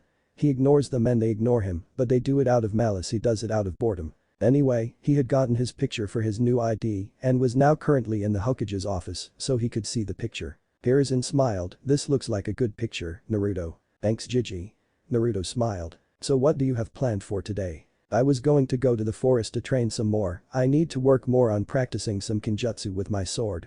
I'm a complete novice when it comes to sword play, so I need to train," he said. Well, learning how to use weapons would be good for you. I know that one of Guy's genin is also practicing some weapon skills. It's always good to keep training what you already know before you start something new. That reminds me, Naruto, I meant to ask you what your affinity is." Hiruzen inquired. "It's Futen actually, but I can use Suiton too. But Kaiten I'm not really good at controlling, every time I try I feel as though I'm being rejected, so I left it alone." Naruto smiled. "So Suiton is sub-affinity then?" "Basically, I'm surprised you used it well at all. I even went so far as to use the water dragon jutsu, but that's because of the help from my shadow clones." The blonde remembered. "You managed to do it on your first try. Impressive." "Yeah, but it was then I realized it was just pure dumb luck because when I tried it again I couldn't maintain it for long and it soaked me. When you try something right the first time doesn't mean it'll work for you again, so I've been training non-stop to get it like last time." Naruto explained. "I was the same when I was your age, but my struggle was Kaiten, but after a while I finally got it down." Hiruzen reminisced. Naruto nodded. "Futen was just as hard too. I would sometimes cut myself trying to use some of the jutsus. Elemental affinities are really hard." "They are, but there are some jounin out there with more than one and have mastered them since they were genin." Hiruzen thought of Kakashi, who has a lightning affinity, but with the Sharingan he copies other affinities as well via jutsus. "What about Doten?" Naruto shrugged. "I don't really care for it, so I didn't try to use it." "I see. Besides I have Mokuton, Suiton, and Futen. I don't think I need another affinity anyway. If that's what you want, my boy." Naruto was about to say something else when his ears picked up something. Someone was coming and approaching quickly, meaning they must be running down the halls and heading right here. I think you have a visitor." Before the old man could respond to that, the door opened, revealing a young boy with brown spiky hair, a blue scarf wrapped around his neck, wearing a yellow shirt and gray shorts. "Prepare to be defeated, old man," the boy declared, running towards him with shuriken in hand, only to trip on his own scarf falling right on his face. Hiruzen sighed tiredly. This is like what the 10th time his grandson tried to attack him. Naruto turned to the old man. "I'm gonna go out on a limb here and guess you know this kid." "Yes, this is Konohamaru, my grandson." The old man gave his grandson a deadpan look at his full-in form. "Honorable grandson." Another voice sounded and came in the room. Looks like Ibisu arrived here too, the old man thought. Ibisu saw Naruto and glared in the blonde's direction. There's no point in glaring at me, so I'd appreciate it if you'd just stop. The blonde sighed. Wah. And before you ask, yes, I'm blind, seriously, how many times do I have to this? Naruto was getting sick and tired of it. The only reason he could tell Ibisu was glaring at him was because he felt it. Konohamaru picked himself off the ground and rubbed his nose. He looked around the room before he spotted the blonde and pointed at him. Hey you. How dare you trip me? I didn't trip you, you did that all on your own, kid. You should really be more careful. The blonde responded calmly. Show some respect to the honorable grandson of the Sandaime Hokage. Ibisu growled. Respect is something you earn, not own rights to, Naruto stated, making the man look like an idiot. Anyway, I should get going, Hokage-sama. He walked right by the stunned kid and speechless special Jounin walking out the room, closing the door behind him. Hiruzen smirked seeing the man's speechless face, not like he didn't deserve it, mind you. But it was still hilarious. Naruto walked away from the tower and headed right towards the living forest of Konoha. He was still surprised not that many people know that it's alive, but then again the only reason he found out was because he wandered there as a child and enjoyed his stay. Maybe it was the will of the forest to not let anyone besides those it finds worthy to enter and know it's alive, but that was just a guess. He walked through some fences when he sensed he was being followed by an all too familiar presence, making him stop walking. Can I help you with something, Konohamaru? Konohamaru peeled the concealer off from the fence with a stunned expression. How did you know? I felt you were following me, plus I have very good hearing, which is both a good thing and a hassle at the same time.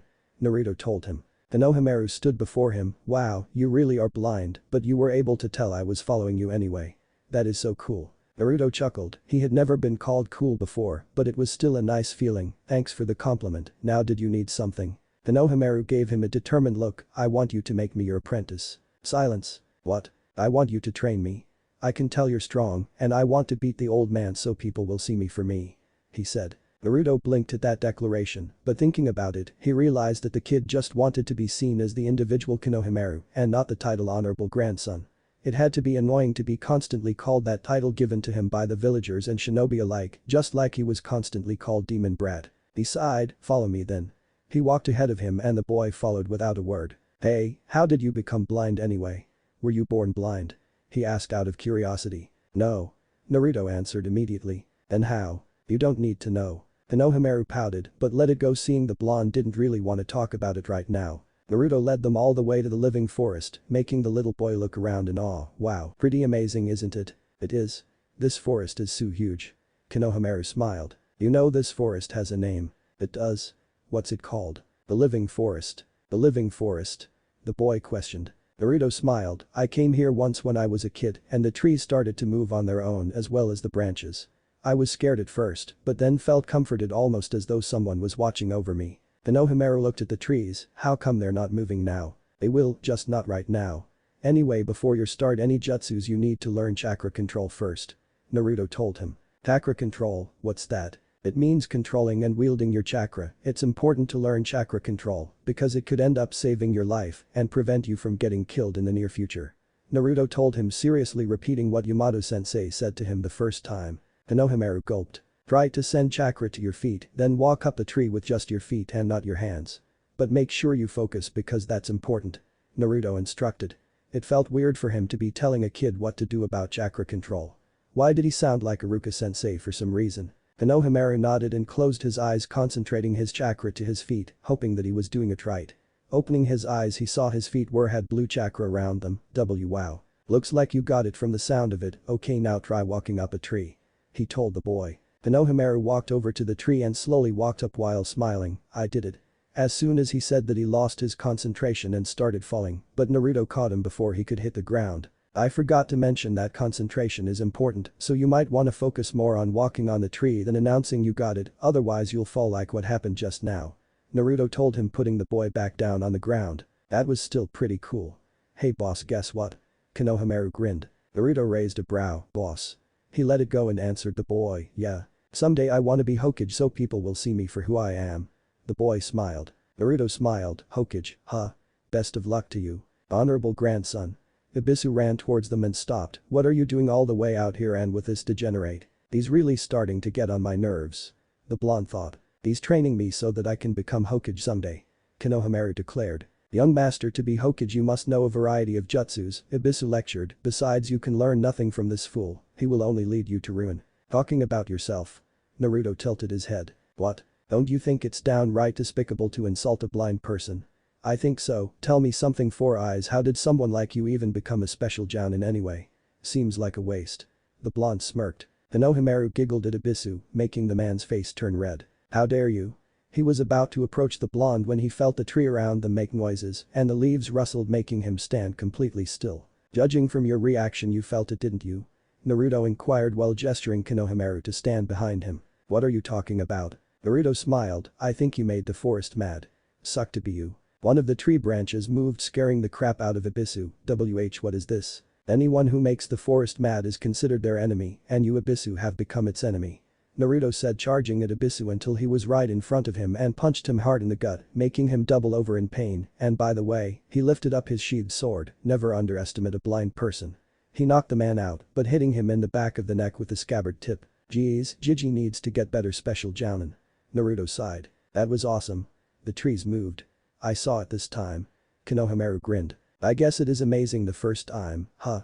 Naruto smiled, you wanna keep training or do you wanna call it a day? Let's keep training. Konohamaru grinned. Naruto shrugged, fine by me, I need to train myself. Hiruzen watched what happened from the crystal ball and smiled. Looks like both Konohamaru and Naruto have hit it off quite well. He was glad. Well, hopefully Konohamaru will stop with his antics from now on. Hopefully. Naruto walked inside the building of the academy. He rested well last night, he and Konohamaru trained for what felt like hours, but they did take a break to get something to eat though. While Konohamaru practiced chakra control, he practiced his novice wordplay with his shadow clones. Turns out he can transform his kunai into his long sword for his clone to use and help him practice with. He still hadn't read his father's journal or took a look at the scroll of seals, but maybe he could get through that today after the teams were formed. Yes, today he would find out if he would be on Hinata's team instead of being with Sasuke or Sakura the Banshee, as the kids call her, and boy, were they right about her being a banshee. Walking into the classroom, he went over to sit in the back of the room, sitting next to the window, feeling the sun's rays touch his skin. Feeling the warmth of the sun on him made him have a thought, if at some point someone can manage to cure his blindness, he even want them to. For some reason that didn't sit very well with him, if he regained his sight back, would he have to put up with seeing the glares of the villagers again? Their cruel words. If that's the case, then he'd rather stay blind then. He'll prove to them that even if he can't see, he can still be a strong shinobi. He heard the door open and the kids started walking inside, but he paid them no attention at all. He was waiting to sense Hinata, he could care less about everyone else. Well, that's not exactly true. Shikamaru and Choji are okay, even though the shadow user was lazy, Shikamaru was smart, smarter than him and everyone else in this room.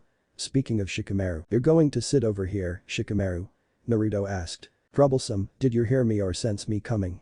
The lazy boy asked. Not telling. Troublesome. Choji smiled, munching on some chips, wonder whose teams we'll be on. Hopefully not Ino or Sakura's. Naruto stated. Amen. Shikamaru agreed. Choji sweat dropped. Naruto felt someone sit next to him and smiled, hey Hinata-chan. Good morning, Naruto-kun. Hinata smiled, I hope we'll place on the same team together. You and me both. The blonde agreed.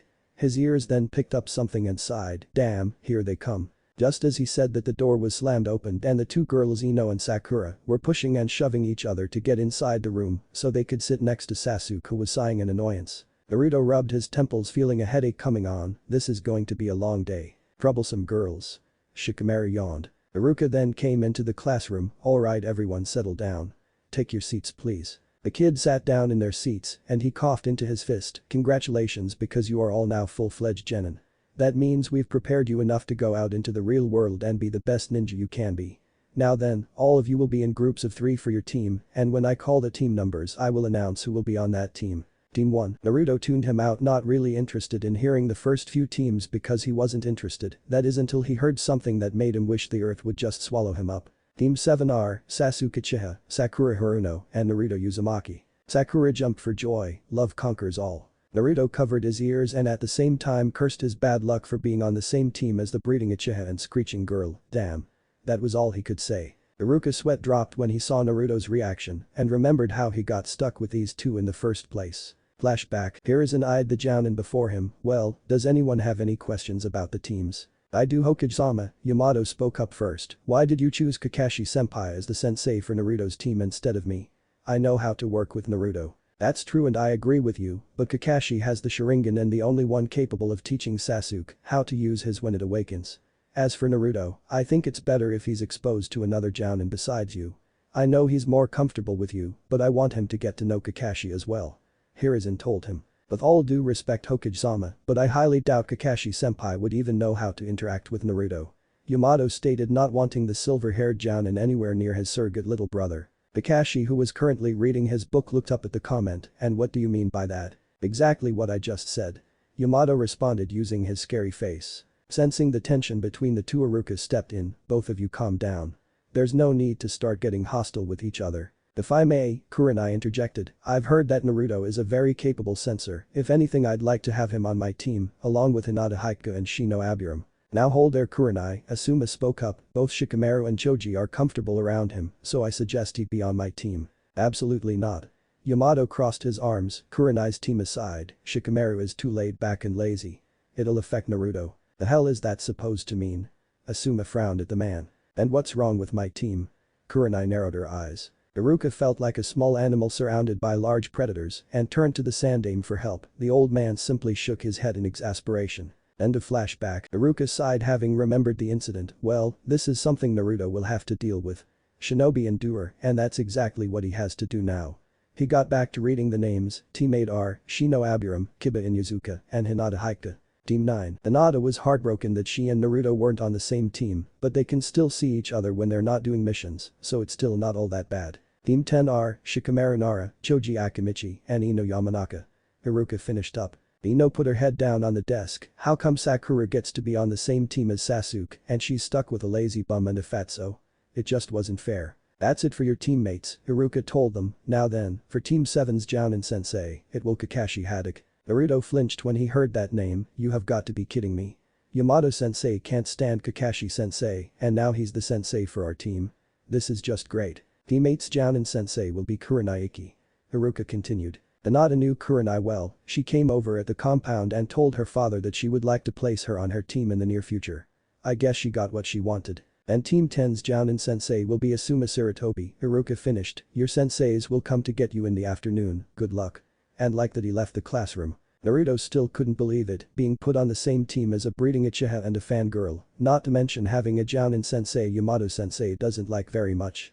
Someone up there must like placing him with difficult people. I'll just have to deal with it. The blonde was on top of a desk sitting near the door this time, waiting for their sensei to show up, and it's been over an hour. The other Jounins came to get their students, but theirs was running late apparently. He sighed and closed his eyes leaning against his sword, not even paying attention to his teammates at all. What a pain. So Sasuke-kun, would you like to go out on a date sometime? Sakura asked him for what felt like the 100th time today. He just ignored her the first few times before finally speaking and saying no, repeatedly hoping she'd give up, but alas, it was not mean to be. She kept asking, and his patience was starting to run real thin. No.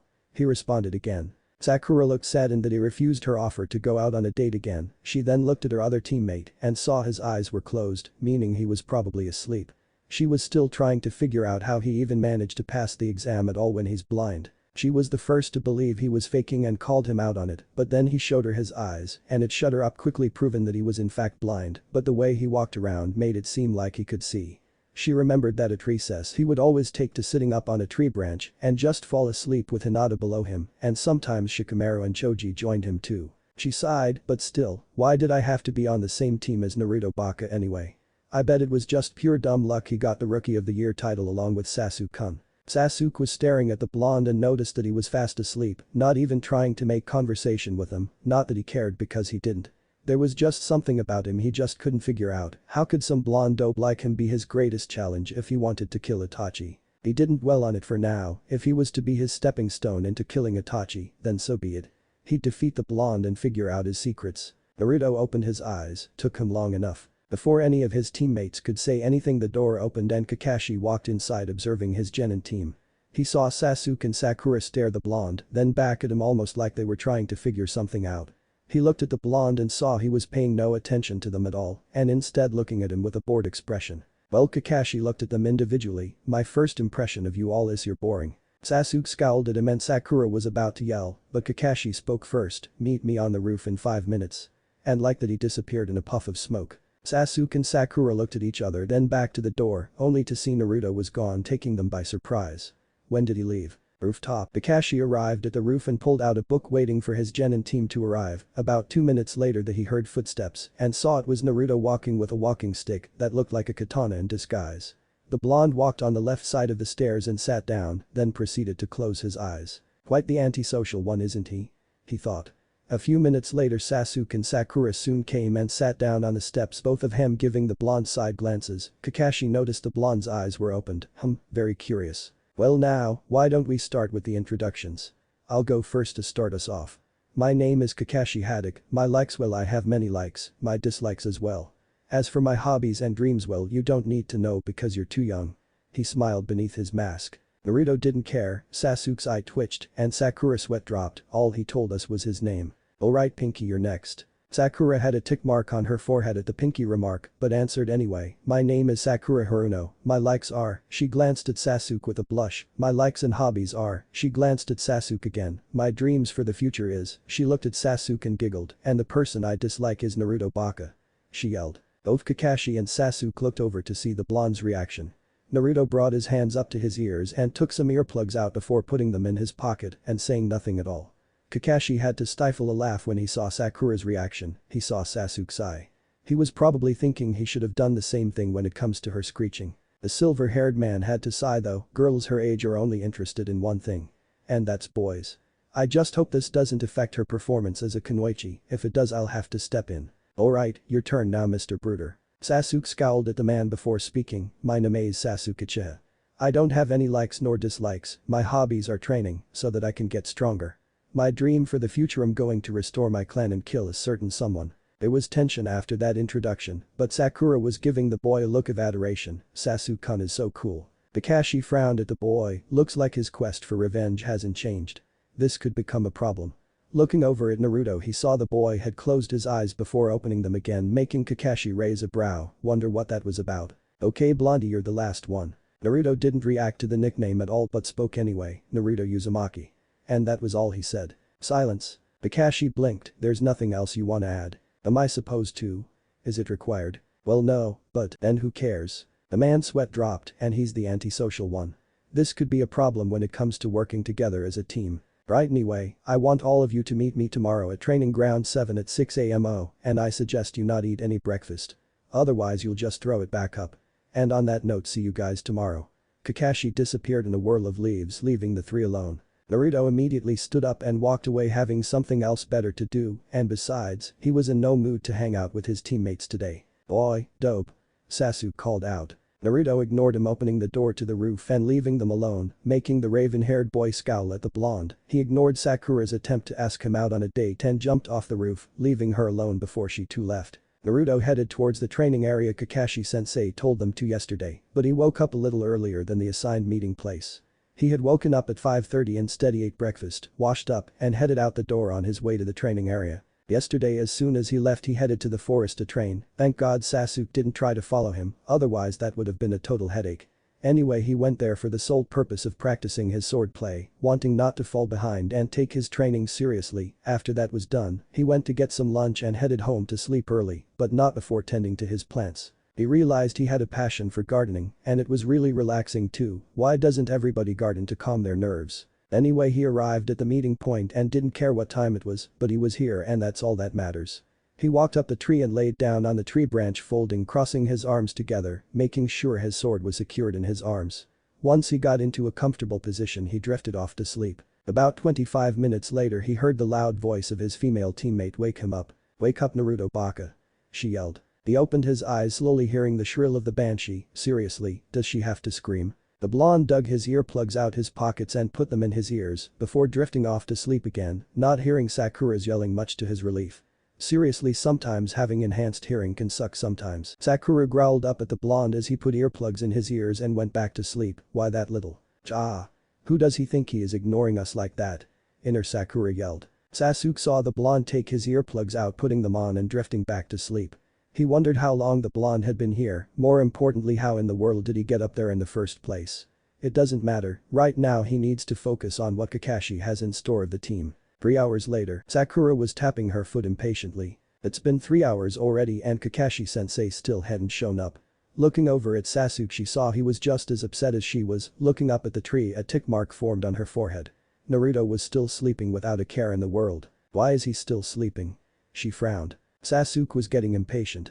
Where the hell was Kakashi anyway? He was the one that told them to be here at 6 AM and he's not even here.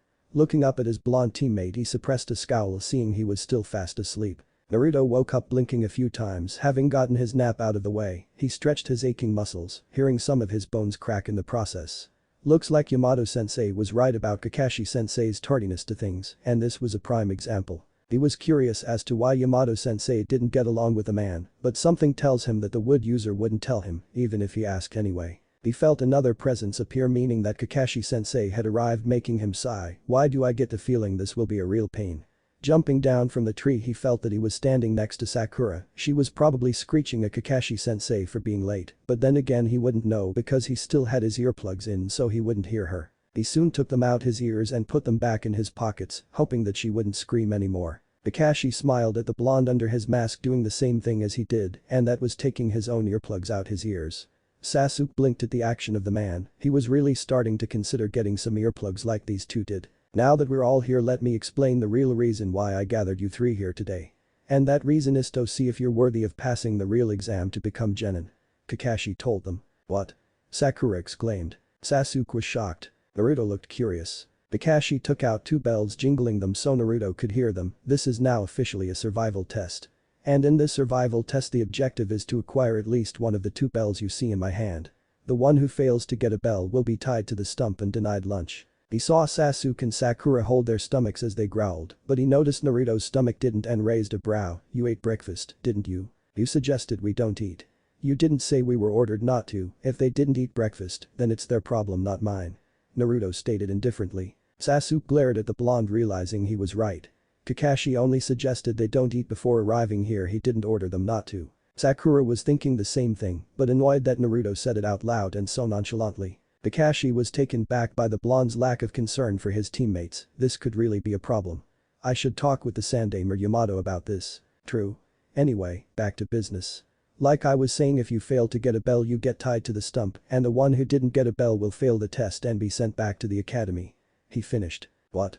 Sakura screamed, making Naruto cover his ears. That is really irritating. He rubbed his ears. Sasuke got a determined look on his face. He would not fail this exam. He couldn't afford to fail. Not if he wanted to kill Itachi. Naruto looked thoughtful. There are only two bells. There's another meaning behind this. I want you to come at me with the intent to kill. Kakashi told them seriously. But sensei, we might hurt you. Sakura said worriedly. I highly doubt we could. Catch him off guard maybe, but I doubt we'd be able to put a scratch on him. If anything, he'll probably just play around with us. Naruto closed his eyes as he thought this. Wait a minute. Maybe if we catch him off guard for a few seconds, then it should be easy to get the bells from him, but we'd have to be very careful. He's not known as the copycat ninja for nothing. Kakashi put the timer down on one of the stumps. I have the timer set. When it goes off, that means the test is over. Ready, go. All three took off to the woods to hide. Kakashi felt where his students were hiding. Well, it's good to know they know the basics of being stealthy. Sasuke is hiding up in a tree, Sakura is hiding in a bush, and Naruto, strange, I can't seem to pinpoint his location. Naruto was hiding a little bit away from his teammates and Kakashi, so he could think of the real purpose of the test. He tried to suppress his chakra like Yamato-sensei taught him to, and didn't know if it was working or not, but he was hoping it did. He was currently in deep thought about the survival test. There's another reason for this test. There are only two bells, meaning that only two of us will be getting them. Well, one of us is tied to the stump, but at the same time gets sent back to the academy. But that makes no sense though. He wants us to come at him with the intent to kill in order to get the bells from him. His eyes widened. Unless wants us to work together as a team in order to get the bells from him. So that's it. But then again, that's also a problem because those two wouldn't want to work with me at all. The emotions I felt from them confirmed it. Guess I'll just have to improvise if we want to pass the survival test. Kakashi waited for one of his students to engage him while he was reading his book. About 5 minutes later, Sasuke emerged before the jounin. Well now, so the first one to come at me is you. Can't say I'm surprised. HMPH, I'm better than those two. Sasuke said arrogantly. Is that so? Well, let's see about that. Kakashi humored him by putting his book away. Sasuke charged at Kakashi, sending a punch to the man's face, but the silver-haired jounin merely sidestepped and grabbed the boy's wrist, kicking him in the gut, sending him flying away. But Sasuke maneuvered in the air and got back on the ground. Not bad, but not good enough. Kakashi told the boy. Sasuke then threw multiple shuriken at the Jounin, who dodged them all perfectly and avoided a kick to the head by the raven-haired boy and sent the boy away from him. When Sasuke was a good distance from the Jounin, he did some hand signs that caught the man's attention. Rat, tiger, dog, ox, rabbit, tiger. What? That's a C-rank technique that requires a lot of chakra. There's no way. Kakashi thought, taken by surprise. Heian. Msenka no Jutsu, fire style. Phoenix flower jutsu. Sasuke sent a barrage of flames at the silver-haired Jounin, watching as the flames consumed the man. When the fire died down, he saw that Kakashi was nowhere in sight, making him look around. What? Where did go? Oten. Shinjutsu no Jutsu, earth release. Double suicide decapitation technique. Sasuke felt his ankle be grabbed by a hand from underground. He was dragged all the way underground until it was just his head sticking out. Kakashi materialized from underground. That was pretty impressive, using a C-rank technique like that, but you're a little too hot-headed. He bent down with an eye smile. Sasuke glared at him. Before Kakashi could say anything else, he saw 4 shuriken be sent right at him, making him do a backflip to avoid them. When he crouched down, he saw that Sasuke was no longer where he had him, making the man blink. It was probably Naruto that dug him out, but that was pretty clever of him to distract me with a shuriken so he could get his teammate to safety. He might not be antisocial after all. Let go of me, dope. Sasuke yelled. The boy was currently being carried on his male teammate's shoulder. The two of them were currently jumping from tree to tree. Naruto was taking him to a safer distance, having gotten him out of a sticky situation. Naruto stopped near a big tree and dropped the boy right on the ground, making him growl. Thanks. Sasuke saw another Naruto jump down a tree with a walking stick in hand, making his eyes widen. He looked at the one that grabbed him and dropped him on the ground, a shadow clone, but it can see. No problem, boss. What about the other one? The clone asked. Naruto nodded. Go find Sakura and bring her here too, he'll probably go after her next. You got it. The clone jumped up a tree and went off to find Sakura, while Naruto walked past Sasuke and into the clearing so he could start his plan and hope that it worked. Hey, I didn't need your help. Sasuke yelled at his retreating figure. Naruto merely waved his hand without looking at the raven-haired boy, making him clench his fists. Just how strong are you? Sakura was running through the woods trying to find Sasuke after seeing her other teammate take the Uchiha Air way after distracting Kakashi-sensei by throwing shuriken. She stopped running and looked around. Where are they? Kakashi was standing on top of a tree and sighed. Maybe a little Jinjutsu will make her take her ninja training seriously. Snake Rat, Majin. Narakumi no Jutsu, demonic illusion. Hell viewing technique. Sakura saw leaves appear out of nowhere and started to feel very sleepy, her eyes feeling heavy. After about a minute she felt normal again. What was that? Sakura. She looked behind her and saw Sasuke was leaning against a tree bleeding out. Help me. Seeing Sasuke in such a state, she screamed and passed out, making the Jounin shake his head. I'm surprised that's all it took to knock her out, and that was only a D-rank Jinjutsu. He disappeared to go find the blonde. As soon as he left, Naruto's clone appeared, hefted Sakura over its shoulder and took her to where Sasuke was, and if he wasn't in the same spot as before, he would just lay her against a tree. Kakashi was walking around trying to find his other student and sensed he was near the clearing, so that's where he went. Walking out into the clearing, he saw the blonde was leaning against a tree asleep while holding his walking stick close to him. He nearly lost his footing when he saw the blonde was passed out asleep instead of participating in the fight with his teammates. He's actually sleeping. I think it's time to show him that this isn't a game. He thought, seriously walking over to his lazy student intending to teach him a lesson. When he was close enough, the boy's eyes snapped open, and before Kakashi could react to the fact that his student was faking, the blonde unsheathed his blade and tried to slice him in half, but Kakashi jumped back just in time and did several backflips to get some distance before crouching in position, missing the smirk the blonde had on after he stopped with the backflips. That was close. I didn't think his walking stick was a sword in disguise. Pretty clever way to catch an enemy off guard. Kakashi thought as he stared at the blonde who still had his sword unsheathed. Naruto tilted his head. Too bad. I thought I had you, but I guess not. Well, you are a Jounin, so it's no surprise I missed. Kakashi stood up slowly, actually observing the blonde. That was pretty clever of you to lure me out here and trying to strike me down while pretending to be asleep. Thanks for the compliment, I thought you'd be mad. Naruto smiled. Well, I did say to come at me with the intent to kill. Kakashi scratched his cheek. I just didn't think you'd actually try and do it. I'm just full of surprises, aren't I? A voice said from behind the Jounin. Turning around, he saw it was another Naruto that tried to take a swipe at him with a kunai, but the man jumped back and right into the real Naruto that was in a stance. Zankum, flash. Swinging his blade as fast as he could, he cut the Jounin in half. He had spent days trying to create his own sword technique and finally produced some results when he cut one of his shadow clones down. He was brought out of his thoughts when he heard a thump that sounded like wood making his sheath the blade. Kawarimi, huh? I kinda figure he'd do that. He gave the clone his sword and decided to stick with ninjutsu for a little while. Closing his eyes he tried to sense where his Jounin sensei might be hiding and needed to concentrate. After about a minute his eyes opened and he backflipped to avoid being pulled underground just like Sasuke. He got some distance between them and felt his clone stand beside him still holding his blade. You should get to a safe distance. The clone nodded and did what it was told as Kakashi appeared from underground. Interesting, you knew where I was hiding. Naruto's mouth twitched, one of the perks of being blind, enhanced senses. Kakashi narrowed his eyes at that, so it's true then. And Jinjutsu has no effect on him either because he's blind, this is gonna be tough. Naruto himself was thinking about what to do next, should I use it here or not? I could just use some Suiton or Futon jutsus I've been practicing, but something tells me he already knows some of his own. He did the snake hand sign, no choice then, guess I'll have to use it. Kakashi was observing the blonde carefully wanting to see what he would do, but what happened was not what he was expecting at all. Mokuton. Shinabigeshi, wood release. Bamboo spikes.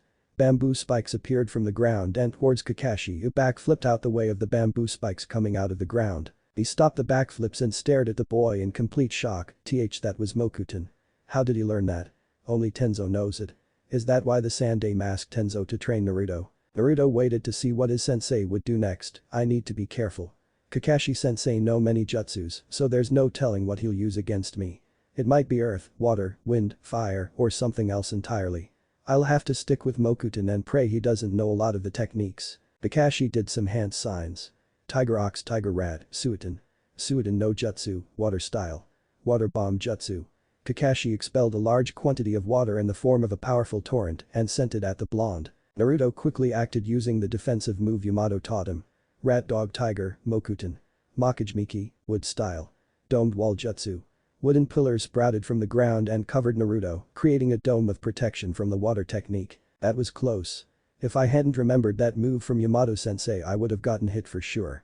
He brought the wood dome down and sensed Kakashi was gone, making his eyes widen, wondering where he went until his enhanced hearing heard something from behind and jumped backwards to avoid a kick to the back while still airborne. He decided to use another jutsu Yamato taught him. Tiger Horse Tiger Snake, Mokuton. Daijirin no Jutsu, Wood Style. Giant Forest Jutsu. Naruto's arm transformed into branches and sent them towards Kakashi who prepared to defend against the attack. Tiger Hair Boar Dog. Doten. Dorakeki, Earth Style. Mud Wall. An earth wall sprouted from the ground and blocked the wood attack, making it shatter once it made contact. Naruto landed back on the ground and stared at his sensei. What should I do now? Use a high-level jutsu? No, if I do then I'll be too exhausted to fight back. So far I avoided being grabbed underground and kicked from behind, thanks to my enhanced senses, but I don't have a chance at beating Kakashi-sensei. Yamato-sensei told me many things about him, being in the Anbu when he was a little older than me, as well as making chunin. I'm just glad he's taking it easy on me right now because if he was serious then I'd be big trouble. His thoughts were cut off when he heard the alarm go off, making him sigh in relief and stood up straight. Looks like the plan worked. He heard footsteps and felt it was his clone that handed him his cane sword. Kakashi raised a brow at the boy's words. And what do you mean by that? Instead of answering he dug in his pocket and pulled out the two bells, jingling them in his hand. Kakashi's eyes widened and he moved his hand to both sides of his pants and realized that indeed he didn't have the bells strapped to him anymore. It was when I was pretending to be asleep, Naruto told him. The second you were close enough to me I used my sword to cut the bells off from the side of your pants, making them fall to the ground. I picked them up and stuffed them in my pocket once I heard them fall to the ground. Kakashi blinked at the explanation. Then why did you engage in a fight with me if you already had the bells? To distract you so you wouldn't notice the bells were gone from the side of your pants, and it worked. You didn't notice until just now. He said. The Jounin couldn't help but feel impressed despite being outsmarted by a genin. I see, well done then. By the way, Sasuke, Sakura, you two can come out of hiding now. Naruto felt the urge to slap his forehead with his hand, he forgot all about them. He dispelled his clone and sighed at the fact he forgot about his own teammates, but in his defense he was concentrating on fighting. Maybe I should go find Yamato-sensei and ask him to spar with me again. We haven't sparred for a while now. He thought as he heard his teammates walk towards them. He felt their eyes on him but couldn't see their reactions when he used Mokuton and didn't really feel like explaining things either. Kakashi saw the looks the two of them were giving the boy and he couldn't blame them. Naruto just used the Shodame's famous Mokuton Kekkei Genkai. The only user he knew of who could use it was Tenzo, but now Naruto knows it. He made a mental note to ask the man how the boy managed to use it. Before I determine whether you three should pass or fail, can you tell me the reason for this test? Kakashi asked, making the two of them stop looking at Naruto and looking at him instead. Wasn't it to test our combat strength? Sakura questioned. Sasuke was thinking the same thing. Kakashi looked over at Naruto. Well, what do you think? Well, first off, Naruto gave one of the bells to Sasuke and the other to Sakura, taking them off guard. I thought it was strange that you only had 2 bells when there were only 3 of us, not to mention that if one of us fails to get the bells and fail the test, then we all fail and get sent back to the academy. Sasuke and Sakura froze when they heard his explanation. But after thinking about it, I realized that the main point of this was for us to work together as a team and not individually. The blonde concluded. Kakashi eyed him with a smile. Correct. Sasuke and Sakura looked at him in shock. That was the whole point of this test, and that was to work together as a team and look out for each other. And although you didn't work together as a team to attack me, you did show some signs of looking out for each other. For example, Naruto distracted me with his shuriken so he could get Sasuke to safety and waited for me to leave to get to Sakura so he could take her to a safe location. That's what it means to look out for one another. To not abandon your comrades. He smiled from underneath his mask. Those who break the rules are trash, but those who abandon their friends are worse than trash. Remember that. Naruto nodded his head while Sasuke and Sakura looked thoughtful. And on that note, you all pass. Kakashi announced. Sakura smiled, Sasuke put his hands in his pockets closing his eyes, and Naruto simply blinked. You can all go home and relax, for tomorrow we begin starting missions. Dismissed. Kakashi told them, disappearing in a swirl of leaves. Naruto was the first to leave, wanting to get some lunch, when a voice stopped him. Hey. Sasuke called out. Naruto stopped but didn't turn around. What? Where did you learn that? Sasuke questioned. That. Mokuton. Sakura was just as curious but didn't have the courage to ask the blonde. Unlike Sasuke. You don't need to know. Naruto walked away from them. He wasn't sure why he asking about how he learned Mokuton, but knew telling him would be bad. I hope he doesn't make this a habit. Little did he know his teammate would keep asking the same question until he got an answer. Hokage Tower. Hiruzen had Kurenai and Asuma in his office after they got done testing their students. Now all they had to do was wait on Kakashi.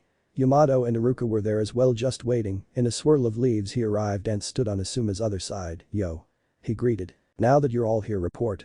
Hiruzen ordered. Kurenai spoke first. Kurenai Iki, report that team 8 has passed. Asuma spoke next. Asuma Saratobi, report that team 10 has passed. Kakashi was the last one. Kakashi Haddock, report that team 7 has passed. That took the occupants in the room by surprise, but Yamato smiled proudly that Naruto passed Kakashi's test. Well, this is rare, so which one of them figured out the true purpose of the test?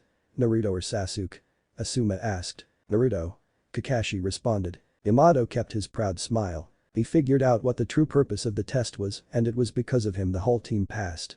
Sasuke was only focused on trying to take me down, trying to prove he was superior than his teammates, and Sakura was only concerned about Sasuke. Kakashi reported. Kurenai shook her head in disappointment. That girl is a disgrace as a kunoichi. Hate to say it, but so is Ino. Asuma agreed. She'll only work seriously if she's put in a situation where it forces her to take her duties as a kunoichi seriously.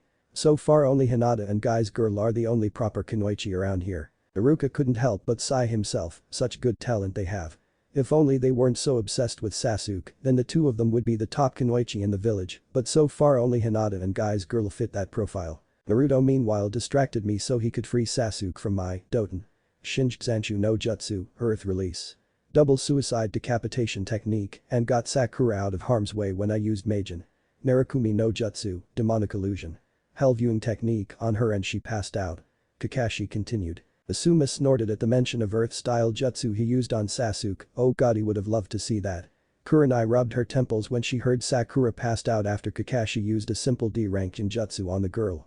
It would take something serious to wake this girl up and bring her back to reality. I'm not surprised, Yamato smiled. I've been with Naruto since he was a kid and he's always put others' well-being above his own. Iruka smiled. He does, doesn't he? His Kenjutsu skills could still use some work, but I'll admit it that it caught me off guard.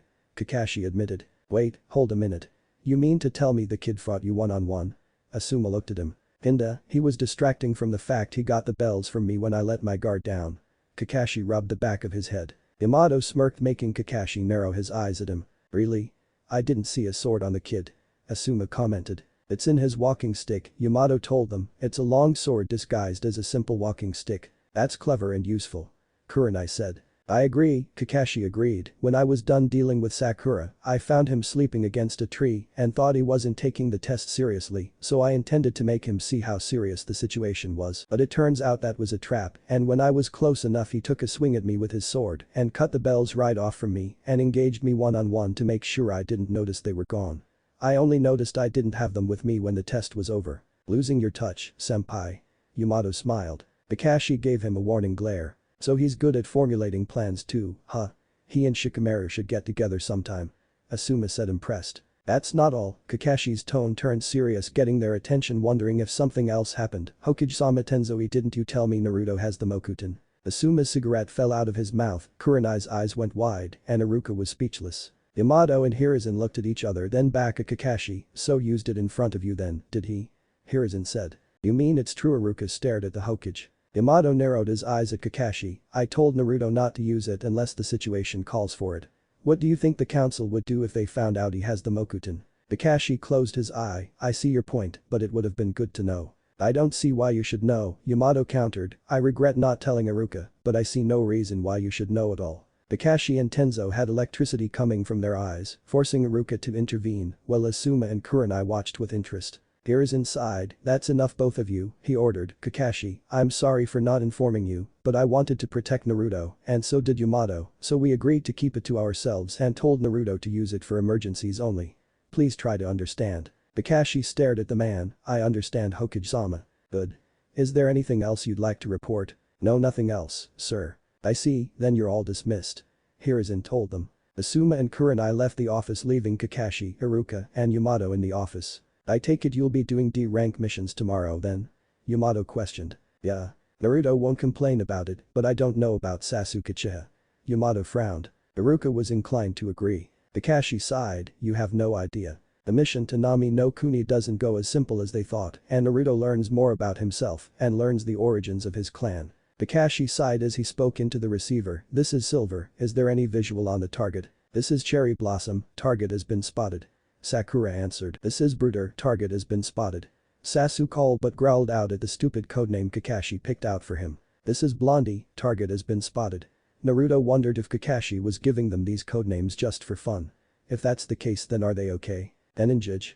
He ordered. Sakura was the first to make a move and pounced on the cat, grabbing it securely in her arms. As Sasuke landed next to her, the pink-haired girl saw the red bow on its ear. Target captured. Confirmed to be the cat Tora. She missed the gleam in the cat's eye and as such was unprepared as it scratched her right in the face, making her drop the cat. Sasuke tried to capture it before he too was scratched in the face by the mean cat before it took off into the bushes, leaving the two genin to rub their faces. That damn cat. Sasuke cursed. It ran into those bushes over there. Sakura said. Ah. That cat's gonna pay for scratching my face. Inner Sakura cracked her knuckles. Cherry Blossom, Bruder, report. Where is the target? Kakashi questioned over the receiver. Sasuke answered, target has escaped and run off into the bushes. I repeat, target has escaped and run off into the woods. Requesting to pursue the target. Permission granted. Follow and capture the target Tora. Kakashi ordered. The two genin ran after the demonic feline that had the nerve to scratch their faces, while also wondering what their other teammate was doing. Why wasn't he helping? What the hell is that dope doing? Sasuke growled. He better not be slacking off and making us do all the work. Sakura added. Running for a little while more, they stopped when they spotted the still form of the cat and were surprised to see why the cat stopped moving. Naruto was currently scratching the cat underneath its chin, making it purr in content at the contact, while his shadow clone watched in amusement. Well, so much for you being a little terror, huh? MEOW, Tora said, smiling in relaxation. Sakura and Sasuke stared in utter disbelief. The demonic cat scratched their faces without hesitation, yet it was docile with Naruto of all people. How is that even fair? Report. What's going on? Kakashi questioned. Sasuke slowly brought his hand up to his ear. Naruto has captured the target. I repeat, Naruto has captured the target. Understood. Good work. Kakashi said. Naruto gave his walking stick over to the clone he just created and picked the cat up, slowly feeling around to make sure Tora was still in front of him. See, when it comes to animals and him being blind, sensing them is kinda hard because they move around a lot, especially cats. So when they were given the mission to capture Tora Aka the Hellcat, he cursed inwardly, having heard horror stories from Yamato-sensei about the cat. How it runs incredibly fast and likes to scratch people's faces, so he was worried the cat would do the same to him when he and his shadow clone jumped down from the tree to cut it off, only to hear the cat meow, making him confused. The cat just rubbed up against his leg, making him tilt his head in confusion. He thought the cat hated everybody. Slowly bending down he rubbed the cat's head, making it meow cutely, smiling at the acceptance he moved to scratch the cat's chin, making it purr. He wondered why the cat liked him so much, but hey, it made it easier to catch the cat and end the mission quickly, so kill two birds with one stone. Kakashi appeared next to his students and saw Naruto holding Tora, who was completely docile and made no attempt to scratch the boy whatsoever, making him blink. I've never seen that happen before. Maybe Naruto has the ability to tame wild animals. Naruto walked over to them, sensing they were standing in front of him with his shadow clone following him, and smiled. Tora captured. I see that, and you've got the best time out of all the rookies, Kakashi told them. Our best time is 2 minutes. So there's a best time to capturing Tora, huh? Interesting. Naruto rubbed the cat's head, making it purr and snuggle in his arms, making Sakura and Sasuke sent glares at the cat. Still pissed off, it clawed at their faces. They were hoping bad things would happen to the damn feline. Hokage Tower. Tora. The daimyo's wife yelled in happiness at seeing her cat and barreled right towards it, only for the feline to hiss at her and climb on top of Naruto's head, still hissing, making Hiruzen smirk, Haruka to hold his mouth trying not to laugh, and Kakashi smiling in amusement. Looks like Tora prefers Naruto over his own owner. Sasuke and Sakura still couldn't believe the cat was so attached to their blind teammate and wondered if he had some kind of special power that was controlling the damn feline. Tora, it's me, mommy. Don't you recognize me? She asked sadly. Tora merely hissed, not wanting the woman anywhere near it, making the blind sweat drop. Well, I appreciate the affection, I can't keep a cat that doesn't belong to me. Slowly he moved his arms up towards his hand, grabbing the cat gently and rubbed its head. I appreciate the fact that you like me and all, but your owner was really worried about you and missed you a lot, so can you please go home with her? He couldn't see the cat's expression, but he was sure that it was looking pretty sad that he had to go back to its owner, and didn't struggle when Naruto held his arms out so she could take her cat back. Here you are, ma'am. She took Tora from him with a smile. Thank you so much, young man, you have such a kind heart. You have no idea. Haruka and Hiruzen thought. And with that the woman bowed towards the Hokage, then thanked Team 7 before she left with the hissing cat.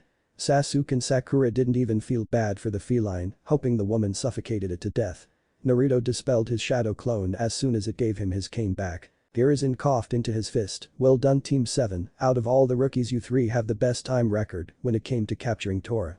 You should feel proud about that. The cat isn't exactly very friendly, as you can see. And yet it was friendly towards Naruto. Kakashi smiled, making the blonde raise an eyebrow at the comment. Well then, Hiruzen took out some stacks of paper. There are some more D rank missions for you to take. One is to take care of some pups for the Inuzuka clan, take care of some fawn for the Nara clan. Excuse me, Hokage-sama, but we need better missions, Sasuke interrupted. Giving us these minuscule D rank missions won't help us improve our skills at all. Sakura didn't voice it, but she thought the same thing as Sasuke did. Naruto felt the urge to roll his eyes. Sasuke, you are a genin that just graduated from the academy. You're not ready to take on higher missions yet. Haruka scolded the boy, not pleased he would demand a higher mission. Naruto didn't really mind the D rank missions at all, honestly, but Sasuke, ever the arrogant person he is, would want to take a higher mission. For some reason he was getting a bad feeling about today and wasn't sure why. Was it because of this? Anyway, he knew Sasuke would probably pester the old man for a higher mission, so he decided to just get it over with. Walking over to the desk and moving around it carefully, he lowered down to whisper something in the old man's ear, making sure it was low enough so no one would hear what he was about to say. The other occupants in the room watched as Naruto whispered something in the Hokage's ear, making them somewhat curious. They saw the old man's eyes widen to the size of dinner plates with whatever Naruto told him, and he took out a piece of paper from his desk, looking it over quickly. The blonde moved back over to his team standing next to Sasuke, who, like his teammate Sakura and Sensei Kakashi, were curious to know just what the heck did he say to the old man. There's an escorting mission available for all of you that C rank, Hiruzen told them. Your mission is to escort the client Izuna back to Nami no Kuni. You can come in now. The door opened and Naruto's nose was assaulted by the smell of alcohol coming off from the man, making him frown. He completely reeks of alcohol. Izuna stared at the group. Is this it he was expecting? Capable ninja hick, not some emo kid, skinny pink-haired girl who looks like she hasn't worked out a day in her life, and some blonde-haired brat who needs to use a cane to help him walk. As soon as he finished he was assaulted with killing intent coming from Haruka, Kakashi, and Hiruzen, making him freeze in place without reaching for his sake bottle. I assure you, Tazuna-san, these three are fully capable of protecting you. I myself am a jounin and are more than enough to help assist with the mission, as are my students, Sasuke Uchiha, Sakura Haruno, and Naruto Uzumaki. You have our word. Kakashi frowned at the man, not appreciating him insulting his students, especially Naruto. Though he was right about Sasuke and Sakura. Izuna simply nodded his head, unable to speak, while also wondering where he'd heard the name Uzumaki from. While Sasuke and Sakura were a little shaken up by the killing intent the three men in the room were sending throughout the room. The only reason Naruto didn't feel frightened was because he felt the old man's killing intent before, and it was on the day he lost his sight. Nothing scarier than a docile old man becoming vicious with a flip of a switch. Here is inside to calm himself down. That's all, Izuna-san, you can leave now. These three will be escorting you back home tomorrow. The man nodded and quickly left. Smart move. Naruto, a word please. Hiruzen called the boy over, prompting the blonde to move back over to him again. As the blonde bent down, the old man whispered something in his ear, and the blonde responded in kind, making the old man's eyes widen and bash his head on the desk. I see, so it was that simple all along. Yep. Naruto nodded, confusing everyone in the room. Hiruzen sent a wave at them. That's all, you can leave now. Kakashi bowed and left the office right along with his students, while Iruka was curious about something. Hokage-sama. What is it? He mumbled. What was it that you and Naruto were whispering about? The man wondered. Hiruzen lifted his head from the desk. It was about the secret. Secret? Yes, the secret to defeat my paperwork. Hiruzen brought both hands together. And that is? Iruka blinked. Hiruzen closed his eyes before opening them dramatically. Shadow clones. Iruka fell over comically. Team 7 had gathered near the gate waiting for their sensei, who swore he wouldn't be late, and meet them at the gate, along with the client Izuna, who was also waiting. Is your teacher always this late? Izuna asked. He is. Sakura told him. HMPH. Sasuke scoffed. Naruto simply closed his eyes. Izuna looked over at the blonde curiously. There was just something about his last name that seemed so familiar, but he couldn't put his finger on it. What was it? He's here. The blonde said, opening his eyes. Not long after he said that, Kakashi appeared in swirl of leaves. Yo. You're late. Sakura practically screeched, making Izuna, Sasuke, Izumo, and Kotetsu cover their ears. They noticed Naruto and Kakashi hadn't covered their ears, and soon found out why, because both of them took earplugs out their ears, causing the two chunin to fall over comically, while also thinking the same thing. Why didn't we think of that? The two thought. Right, let's get going then, shall we? Kakashi smiled. They all walked through the gate and down the road until they were further away from the gate that they couldn't see it anymore. Kakashi was hanging from the back, Sakura on Izuna's left, Sasuke on the right, and Naruto in front. It amazed him that they can come together on missions without taking notice so easily, yet when it comes to working together outside of missions they want nothing to do with each other. As they were walking down the road, Naruto noticed two chakra signatures were up ahead, but it feels like they were hidden in a form of a disguise, making him wonder, well, it's not a tree, otherwise it wouldn't be in front of us. Could be a rock or a puddle, but my guess is a puddle. When he thought about it, camouflaging as two puddles was pretty clever except for two things. One, it hasn't rained in over a week, and two, it's painfully obvious. As soon they all walked past the puddles, with Kakashi being the last to walk past the puddles, the two ninjas hiding in the puddles acted. Kakashi found himself wrapped in chains and cut in half. Kakashi-sensei. Sakura screamed. That's one. One of the ninjas said, and went straight for Naruto, cutting the blonde in half as well, only to be taken by surprise because it was a log he cut up and not the real thing. What? Sank. Flash. As soon as the ninja turned around, Naruto, who was behind him, lashed the man, making a very deep cut that would soon kill him if he didn't get medical treatment. The blonde felt that his sword technique had improved since the time he used it against Kakashi during their test. Thank God he practiced some more with the technique. You little brat. The other ninja was kicked in the jaw by Sasuke, preventing him from getting to the blonde, and as soon as the man lost balance, Sasuke acted quickly to finish him off. Rat, tiger, dog, ox, rabbit, tiger. Kaiten. Msenka no Jutsu, fire style. Phoenix flower jutsu. He sent fireballs at the ninja and watched as the flames engulfed him, hearing him cry out in pain before he collapsed, his body burned and unconscious. Naruto swing his blade to the side, knowing he got blood on it, and sheathed it back. You can come out of hiding now, Kakashi-sensei. Kakashi jumped down from a tree he was watching from and smiled. Ah, good job sensing me. Kakashi-sensei. Sakura cried out in relief. If you were there watching us the whole time, why didn't you help? Sasuke demanded. Well, he knew you could handle them and I was right. Kakashi looked over at the blonde. Naruto, good job in incapacitating your enemy. You too, Sasuke. Sakura, you got in front of the client to protect him. Good job.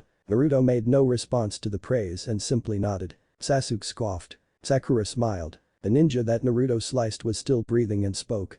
How did you know? It hasn't rained in over a week, that's how. Naruto stated the obvious, that, and I sensed there were two chakra signatures before us, but they were using a jutsu to hide themselves from view. I just couldn't figure out if it was either a rock or a puddle, but I guessed right with the puddle. The ninja stared at the boy. Why, Yao, you're completely blind. Naruto made no comment. Wait, he's blind, Tenzo exclaimed. He is.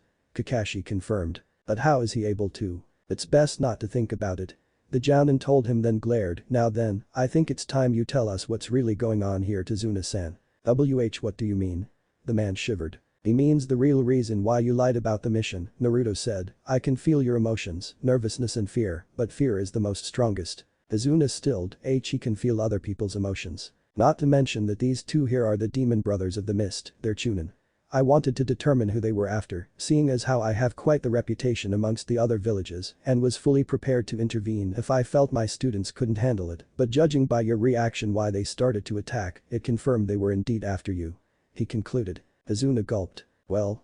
Kakashi pressured. Okay, I'll tell you the truth, Tazuna sighed. Nami no Kuni is on the verge of financial ruin because of that rat bastard Gato. Gato? Sakura questioned. I know that name, he's some businessman that founded the Gato company. But rumor has it that he's doing something else that no one knows about. Like selling drugs and human trafficking. Naruto remembered hearing about him from one of the foreign merchants from Iron Country. He mentioned that the samurai there had caught wind of drug smuggling connected to the man and they were dealt with, in other words killed. Smuggling drugs in a town that's known for their samurai wasn't really smart on their part at all. Yeah, that bastard is practically sucking the life out of us. We don't have that much money and I was only able to afford a C-rank mission to send to you. Tazuna bowed, please help us. Kakashi gave the man an impassive look, this mission just turned into an A-rank mission. This is beyond my genin who are fresh out of the academy. By all means we should be heading back. Sakura agreed.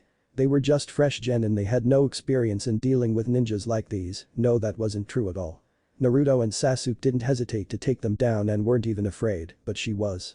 While protecting Tazuna her legs were shaking, she didn't think she'd be forced to fight real experienced ninjas so soon. Naruto felt the urge to sigh. He knew the bad feeling he had yesterday was a sign, but he ignored it and instead thought it was just him being paranoid, but it looks like he was wrong. Maybe next time I should listen the next time I get a bad feeling. He thought. We're not stopping Kakashi, we can still continue the mission. Sasuke spoke up. Kakashi and Sakura looked over at the Uchiha in surprise, while Naruto sighed getting their attention. I think it's a bad idea and we should head back, but Sasuke's right. Besides, we already took down the demon brothers, which means they'll just send somebody else stronger to get the job done. Might as well finish what we've started. He couldn't believe he was agreeing to this in the first place, but they took down 2 assassins, and they'll just end up sending more regardless if they abort the mission or not. Kakashi was surprised Naruto was agreeing with Sasuke. From the interactions he saw from the two, the blonde tended to avoid Sasuke like the plague, not wanting to be near him for too long, which confused him. Sasuke on the other hand watched the blonde like a hawk, wanting to see his every move, as though trying to figure out some missing pieces of a puzzle he just couldn't figure out. It was no secret that the Uchiha considered the blonde his rival, but the feeling wasn't mutual for Naruto. The blonde showed no interest whatsoever in being a rival for anyone and just wanted to be left alone. Maybe a team spark could help with things. Sasuke was surprised the blonde agreed as well as Sakura. Was he trying to be more social towards them now? Kakashi-sensei, what do you want to do? Naruto asked. The Jounin blinked, then looked at his students. Looks like my students have a point. We've already started the mission, why not finish it? Tazuna had a grateful look on his face. Thank you. Don't thank me, thank my students. Kakashi told him. Naruto wondered something, what should we do about the demon brothers? The one I hurt is starting to breath slowly. Kakashi got a dark look in his eye and went over to pick the burnt one next to him up, hefting him over his shoulder, and did the same for the other one before going off into the woods. Sakura was confused, then saw Naruto had his earplugs out again. What are you doing? He didn't answer her and put them in his ears. He heard the man drag them into the forest and didn't need to hear this. Not yet anyway. Sakura meanwhile got her answer when she heard a blood-curdling scream coming from the direction Kakashi dragged the two ninja. She felt frightened, not wanting to know what her sensei could be doing to those two. Sasuke felt his blood run cold when he heard them scream, not having it in him to move. Tazuna didn't even want to imagine what the man was doing to those two ninja and simply covered his ears. Naruto opened his eyes back up but still kept his ears plugs in just in case, but secretly was too afraid to take them out, not wanting to hear them scream. At some point he'll probably take a life himself, but right now he didn't want to think about it. Team 7 was currently taking a boat courtesy of Tazuna's friend. They had to be quiet though because they were sneaking inside Nami no Kuni without being detected. Tazuna was sitting next to Jounin and saw that the pink-haired girl and black-haired boy were sitting across from them while the blonde was sitting at the end of the boat away from his teammates. What was it about this kid that bothered him so much? Was it the fact that he found out Kids was blind but could still fight? Or was it his last name? His last name. Leaning closer to Kakashi he whispered in the man's ear, hey, that kid's last name is Uzumaki, right? Kakashi raised a brow, yes. The man's eyes widened and looked back over to the blonde. Hair color aside, if he was truly in Uzumaki, then he should be able to enter the Forbidden City. Before he could think more on the subject, the boat stopped and they all got out from the boat. Thanks, old friend. Tazuna thanked. No problem, just take that rat bastard down for us. The boatman said, rowing away. Let's go. Kakashi said, and they all followed the jounin, staying close together, especially when a fog started to settle in. What's with this fog? Sakura wondered, looking around. Not sure. Tazuna was starting to get a bad feeling. Naruto's senses were going haywire, practically screaming that something wasn't right, making him grip his sword. Thanks to his enhanced hearing, he heard rustling in the bushes and threw a kunai in the direction where he heard it from, getting everyone's attention. The blonde walked over to the noise and bent down, moving his hand around trying to find what he hit, and finally touched something that felt like fur and grabbed it. He rubbed the stilled animal, feeling where the kunai was, which was in its side, and felt around the animal a little more, touching its ears, feeling they were long. So it was a rabbit then. He walked back over to his team and Sakura saw the dead animal in his hand. Naruto baka, how could kill something so defenseless? He walked right past her and towards Kakashi, lifting it by its ears before him. What color is it? White. Naruto tilted his head. I wasn't aware rabbit's fur become white in this time of season. Kakashi eyed the rabbit carefully. You have a point. It's normally winter season. Sasuke and Sakura looked at each other. Oi, what are you two talking about? You don't see rabbit's fur like this very often in the wild, meaning this little guy was kept indoors, making it domestic. Kakashi explained. Naruto's senses were going haywire again, getting his attention. He then heard a whizzing sound that was coming at them fast. Get down. The blonde went over by his teammates, yanking them to the ground, while Kakashi grabbed Tazuna, yanking him down on the ground with him as well. It was a good thing they got down when they did, because a massive blade whizzed past their heads and embedded in the tree behind them. Not soon after that, a man appeared standing on the blade. He was a tall man that had short black hair, wearing no shirt, sporting gray pants, with a white mask covering half his face. Hanging on the side of his head was a headband with the Kurigakure insignia on it. The man laughed eerily. No wonder the demon brother lost. Kakashi Haddock, the copy ninja. I never thought I'd meet you here of all places, looks like this'll be fun. Kakashi stood up, as did his students and Tazuna, Zabuza Mamachi, or should I say Kurigakure no Kijin, demon of the hidden mist. So you were hired to kill Tazuna as well, it seems. Naruto's eyes widened when he heard the name of the man, Zabuza Mamachi. One of the Kiri no Shinabigatana Shichinen SHK, 7 ninja swordsmen of the mist. No wonder this guy's chakra felt so bloodthirsty. This person was Zabuza Mamachi, one of the 7 ninja swordsmen of the mist. He remembered Yamato-sensei giving him the rundown on some missing nin, as well as those in the bingo book, as part of his training to prepare him for the real world. According to him, Zabuza earned the title Kurigakure no Kijin, demon of the hidden mist, because he practically acted like one, and he can sense it very clearly. This guy is dangerous. Going up against him would be suicidal. It's better to let Kakashi handle him. First a C rank mission becomes A rank, now Zabuza Mamachi shows up. This is just great. He thought. Zabuza grinned under his mask. You know about me, kid? Well damn, I'm honored. They teach you about me in the academy? No, personal teaching for me. Naruto told him, trying to keep calm. Zabuza jumped down from his blade and yanked it out of the tree, hefting it over his shoulder. I like you, kid. Maybe I'll let you live and just kill the other two. Naruto didn't even know how to respond to that. How do you know who he is? Sasuke demanded. Personal education. The blonde answered. Kakashi made a mental note to grill Yamato about teaching Naruto about stuff like this later. You three stand back and protect Tazuna. This man is an A-rank Nukenin from Kurigakure, said to have fled for the failed assassination of Mizukage. He's on a whole other level, I'll handle him. That failed to kill the Mizukage. Sakura was really scared now. We can handle him. Sasuke stated arrogantly. Like hell we can. Naruto thought. Was he trying to get himself killed? Well, isn't that cute, Zabuza mocked. The little brat thinks he's a real ninja. Don't mock me, I'll show you the power of the Uchiha. Sasuke glared at the man. Zabuza laughed. You mean that worthless clan that got their asses killed by one of their own?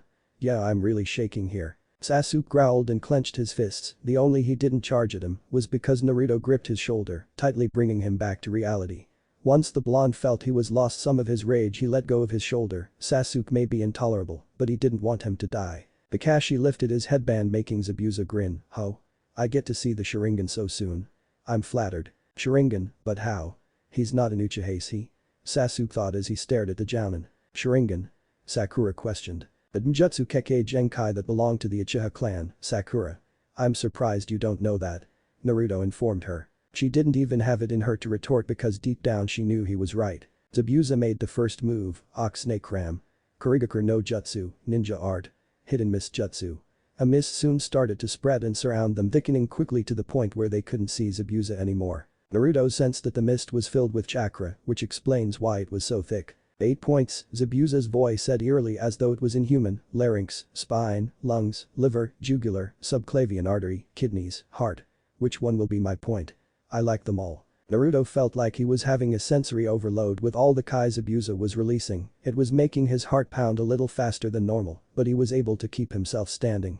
He didn't understand why, maybe it was because he knew that if he let his guard down for even a second he could be killed and had to focus. Sasuke was feeling the opposite of Naruto. What is this feeling? It's so intense that it's making me shake. He slowly brought a hand up holding a kunai to his neck. It almost makes me want to end it right here and now, so that I won't have to experience it anymore. He felt a hand on his wrist making him turn to the blonde who looked like he was concentrating to counteract the Kai that was being sent their way. The blonde slowly brought his wrist down, then let go without saying a word. Sasuke, Kakashi got the boy's attention. Don't worry, I'll protect you with my life. He turned to smile at him, making him calm down completely. Is that so? Zabuza appeared before the genin and Tazuna, about to swing his sword to cut them all in half, but Kakashi rushed towards him, burying a kunai in the man's side. When he pulled it out he saw that water was flowing out instead of blood. Izubunshin. Naruto and Kakashi thought at the same time. The blonde didn't see it, but he heard the sound of water. Sensei behind you. Sakura yelled. Before Kakashi could turn behind him he was cut in half with Zabuza's blade. You should never expect it to be that easy, Kakashi. His eyes widened when he realized it was a water clone, then felt a kunai point at his throat. You should take your own advice, Zabuza. Kakashi said. Sakura breathed a sigh of relief. Thank God, Sensei's okay. I can't see it, but I can sense how the battle's going. Something tells me they were just getting warmed up, the real battle starts now. Naruto thought. Zabuza couldn't help but snort at the remark. So you managed to copy my Mizubunshin. Well, you made that little speech of yours in the mist, huh? Not bad. It's over. Kakashi said, bringing the kunai closer to his neck. Zabuza chuckled darkly, putting everyone on edge. You really think I'd be beaten by a copycat like you? Think again. Another, Zabuza said from behind. Kakashi cut the one in front of him only to reveal another water clone. Another clone, Sakura yelled. Their yelling really isn't helping the situation. Naruto's eyes twitched. Zabuza kicked the Kakashi through the air, making him land into the lake. Naruto, hearing this, turned his head in that direction. They moved towards water now. Kakashi struggled to get up from the water. Why is this water so heavy? Unless. Zabuza was behind him in an instant. Snake ram horsehair. Surum no jutsu, water style. Water prison jutsu. Sticking his hand out, a water prison appeared around Kakashi, trapping him inside. There's no point in trying to escape, this water's stronger than steel because of how dense the jutsu makes it, Zabuza explained. You won't be going anywhere anytime soon. He created a Mizubunshin that turned its sights on the genin and Tazuna. Kakashi sensei's be captured. What do we do? Sakura freaked out. Isn't as obvious? We beat him and rescue Kakashi. Sasuke took a step forward. That's a bad idea. Naruto told him. You scared? Sasuke taunted. Maybe you didn't hear me earlier when I said this guy's one of the Kiri no Shinabigatana Shichinin SHK, 7 ninja swordsmen of the mist. He's considered one of the best blade-wielding shinobi just like the others. Going up against just one is suicidal, not to mention that sword of his Kubikurumjim, decapitating carving knife, isn't just for show. Naruto practically growled, trying to make him see just what kind of situation they're in. You can't take him on. Forget about me. Take Tazuna and run to safety. Kakashi yelled. Doesn't matter what they do. Why don't you just sit back and watch me kill your little brats, though I might take the blonde one with me as compensation. Zabuza grinned. Naruto felt a shiver run down his spine. Well, this is just great. One of the Kiri no Shinabigatana Shichinin SHK, 7 ninja swordsmen of the mist, has taken a liking to me. The water clone attacked, Hisenken, flying turn slash. It threw the sword at the genin and Tazuna, prompting Naruto to act. Grabbing Sasuke and pulling him back, he let go of his sword. Rat dog tiger, Mokuton. Makijimiki, wood style. Domed wall jutsu.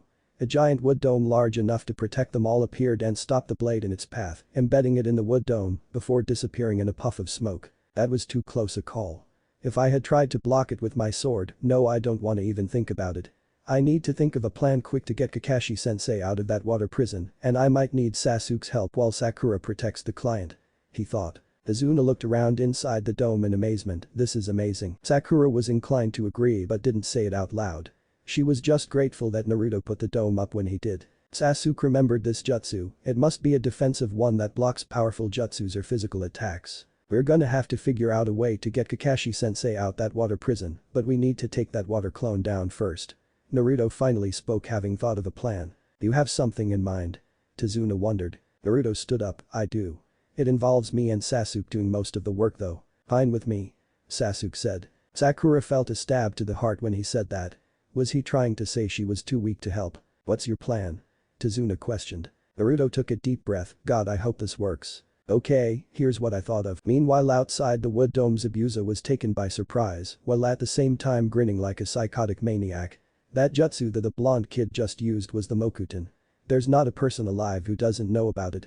The famous Kekkei Genkai of the Shodaime Hokage of Konohagakure no Sado. Hashirama Senju.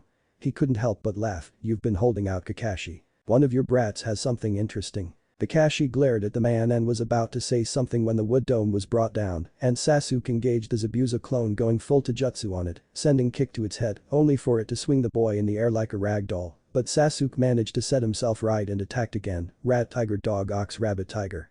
Kaiten. Msenka no jutsu, fire style. Phoenix flower jutsu. He sent rapid fireballs at the clone, and just when it was about to counter with a water jutsu, it found itself unable to move. Looking down, it saw that it was bound by wood. It looked over at Naruto. The blonde had his hands together, Mokuton. Makusatsu Shibari no jutsu, wood style. Silent strangle jutsu. The clone eyes widened before it was dispelled because it got hit with the fire attack sent by Sasuke. Sasuke landed on the ground and did the same jutsu, rat, tiger, dog, ox, rabbit, tiger. Kaiten. Msenka no jutsu, fire style. Phoenix flower jutsu. He sent the same fire jutsu at the real Zabuza. Naruto was right behind him. This is gonna take up a lot of chakra, so I'm hoping that Kakashi-sensei is freed by then, so he can take Zabuza down.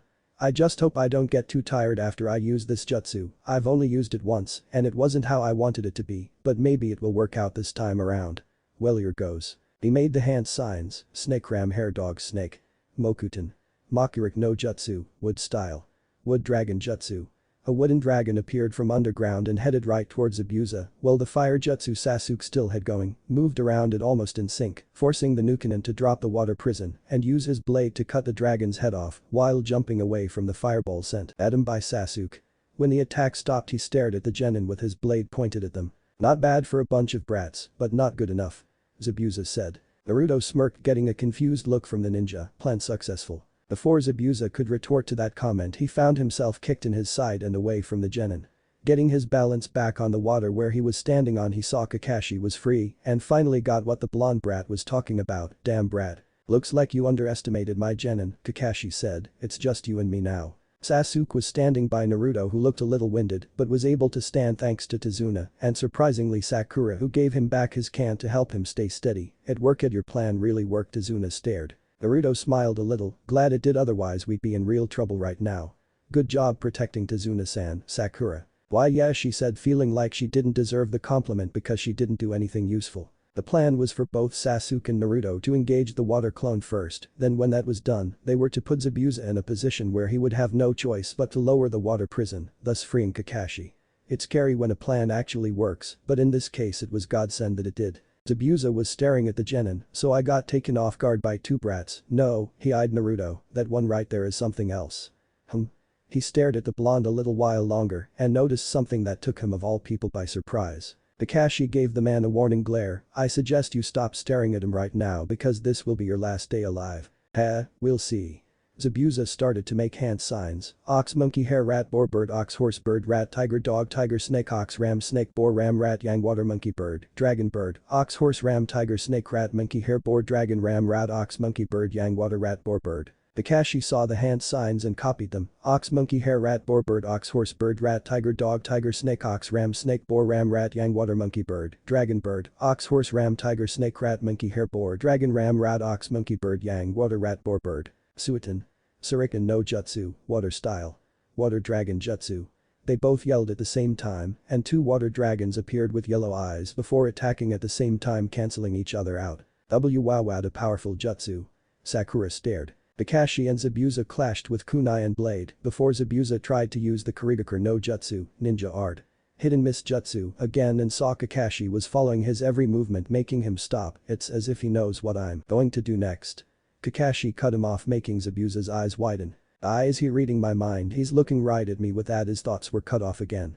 freaky looking eye of his. Kakashi cut him off again, almost as though he was reading his mind. Zabuza wasted no time and tried to form some hand signs before he stopped his blood running cold when he saw a shadow of himself behind the jounin, eyes that mazed the Sejinjutsu. Kakashi saw the hesitation and used that time to strike. Tiger ox monkey rabbit ram boar ox horse monkey tiger dog tiger snake tiger ox monkey rabbit bird. Suiton. Daibakufu no jutsu, water style. Giant vortex jutsu. Water started to swirl around the ninja. What? But how? Zabuza didn't have time to dwell on it long because he was swept by the giant water vortex jutsu that thrashed him like some kin of ragdoll tearing through the forest, tearing down any unfortunate trees that stood in its path. The Nukenin stood up slowly as his body was soaked to the bone. He stared at Kakashi. "How can you see into the future?" "Yes." Kakashi raised a kunai up preparing to strike the defenseless Zabuza down, "and your future is death." Before he slit the man's throat, two senbon needles struck the man in the neck, making his eyes widen before slumping over dead. Another person made themselves known. Stepping out into the clearing was a young man wearing a white mask with red markings that had the symbol for Kurigakure on it. He had black hair with some of it in a white bun with two strands loose, wearing an outfit that stopped at his knees underneath a green haori with white edges and brown sash wrapped around the waist. "You were right," the young spoke, "he's dead now." Sakura's legs were shaking. Who's that?" "A hunter ninja from Kurigakure no Sado." Kakashi explained, walking over to Zabuza while at the same time keeping an eye on the young man. Pointing two fingers to the man's neck, he felt no pulse. "He's dead. I've been tracking down Zabuza Mamachi for a long time now and found this to be a golden opportunity. And here I was starting to think I'd never be able to complete my assignment," the young man said as he picked up the dead body of Zabuza who had his blade strapped to his back. The young man bowed his head before disappearing. Naruto felt there was something off about the guy but didn't voice it out loud. He'd wait and see if his instincts were right on this one. His ears picked up a thump sound. "I think Kakashi-sensei just passed out." Sasuke and Sakura ran over to him while Naruto walked slowly, still a little exhausted from using that wood dragon jutsu from earlier. He felt Tazuna was helping him walk over to his sensei, which he found strange but didn't comment on it. "Tazuna-san, can you carry our sensei for us? You got a kid?" Tazuna bent down and picked the man up, hefting him over his shoulder to keep him steady. "My house isn't that far from here, it's about a half hour.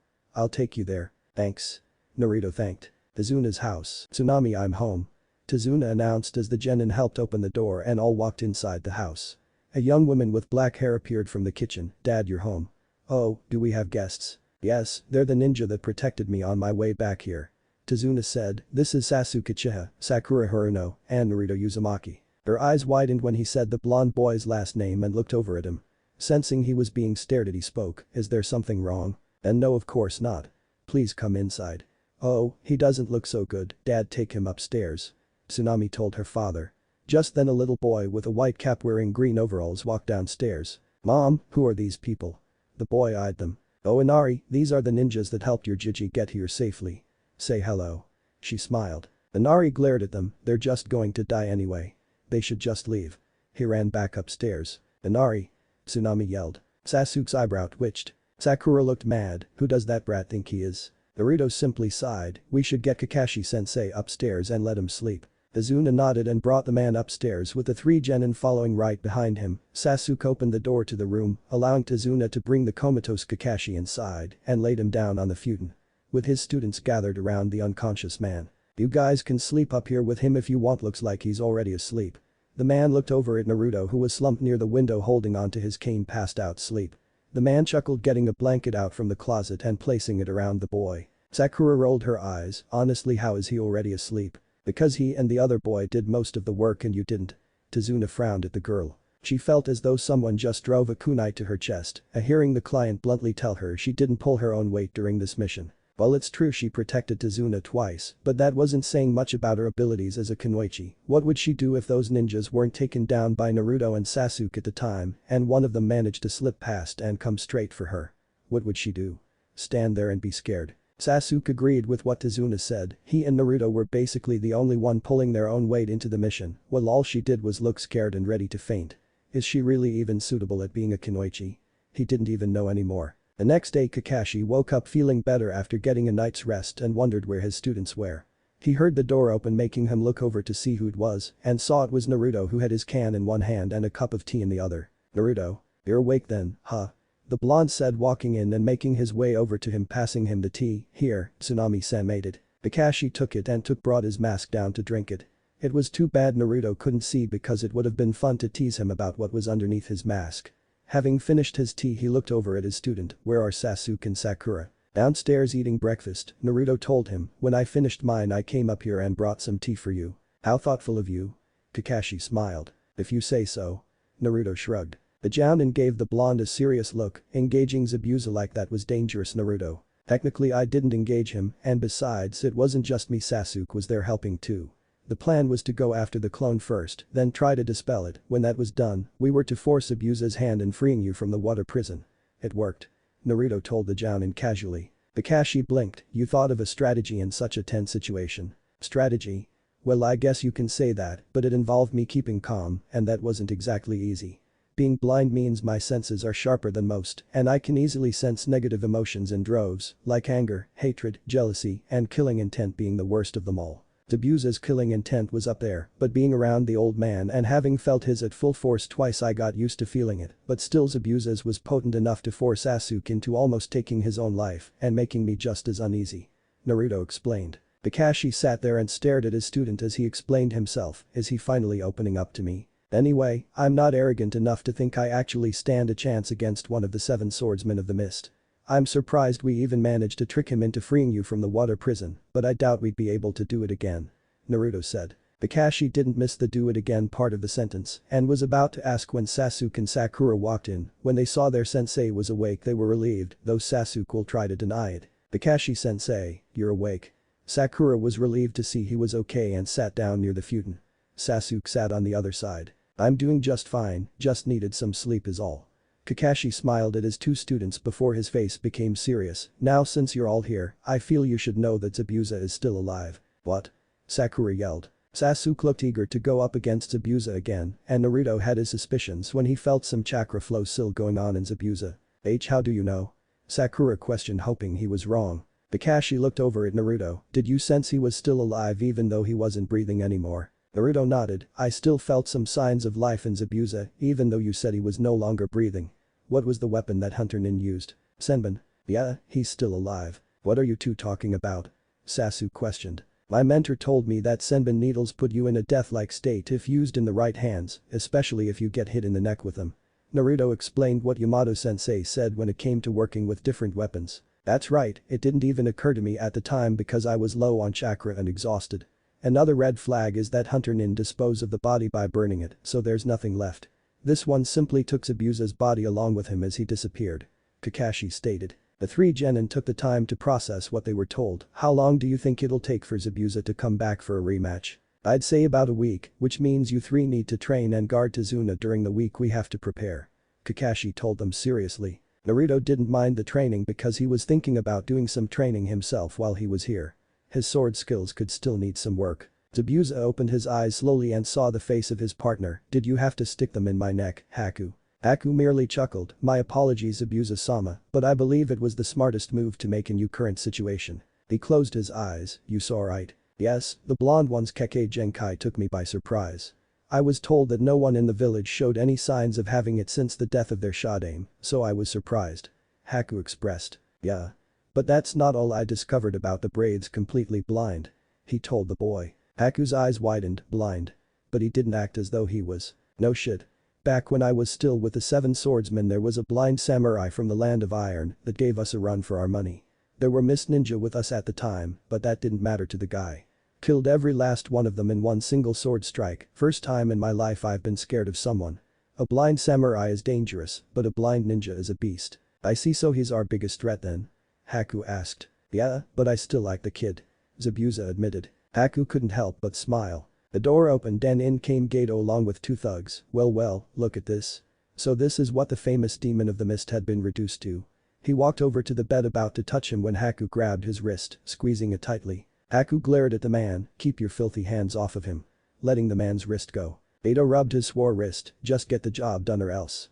He walked out along with his 2 guards. Zabuza opened his eyes. "I'll be getting rid of that fat pig soon. I'll be sure to help assist when that time comes," Haku said. Kakashi had them outside where they were surrounded by trees. For some reason Naruto felt at peace here as soon as they came to Nami no Kuni. He couldn't explain it, but the feeling was not unwelcomed. "Okay, for training today I'm going to teach how to tree climb." Kakashi smiled. Naruto's lips twitched in amusement because he already knew it, but Sasuke and Sakura were confused. Kakashi-sensei, we already know how to climb trees. Sakura was confused. Kakashi gave her an amused look, I didn't mean with your hands. He demonstrated by going over to a tree and walking up on it with just his feet and hung upside down, I meant like this. Sasuke and Sakura couldn't believe it.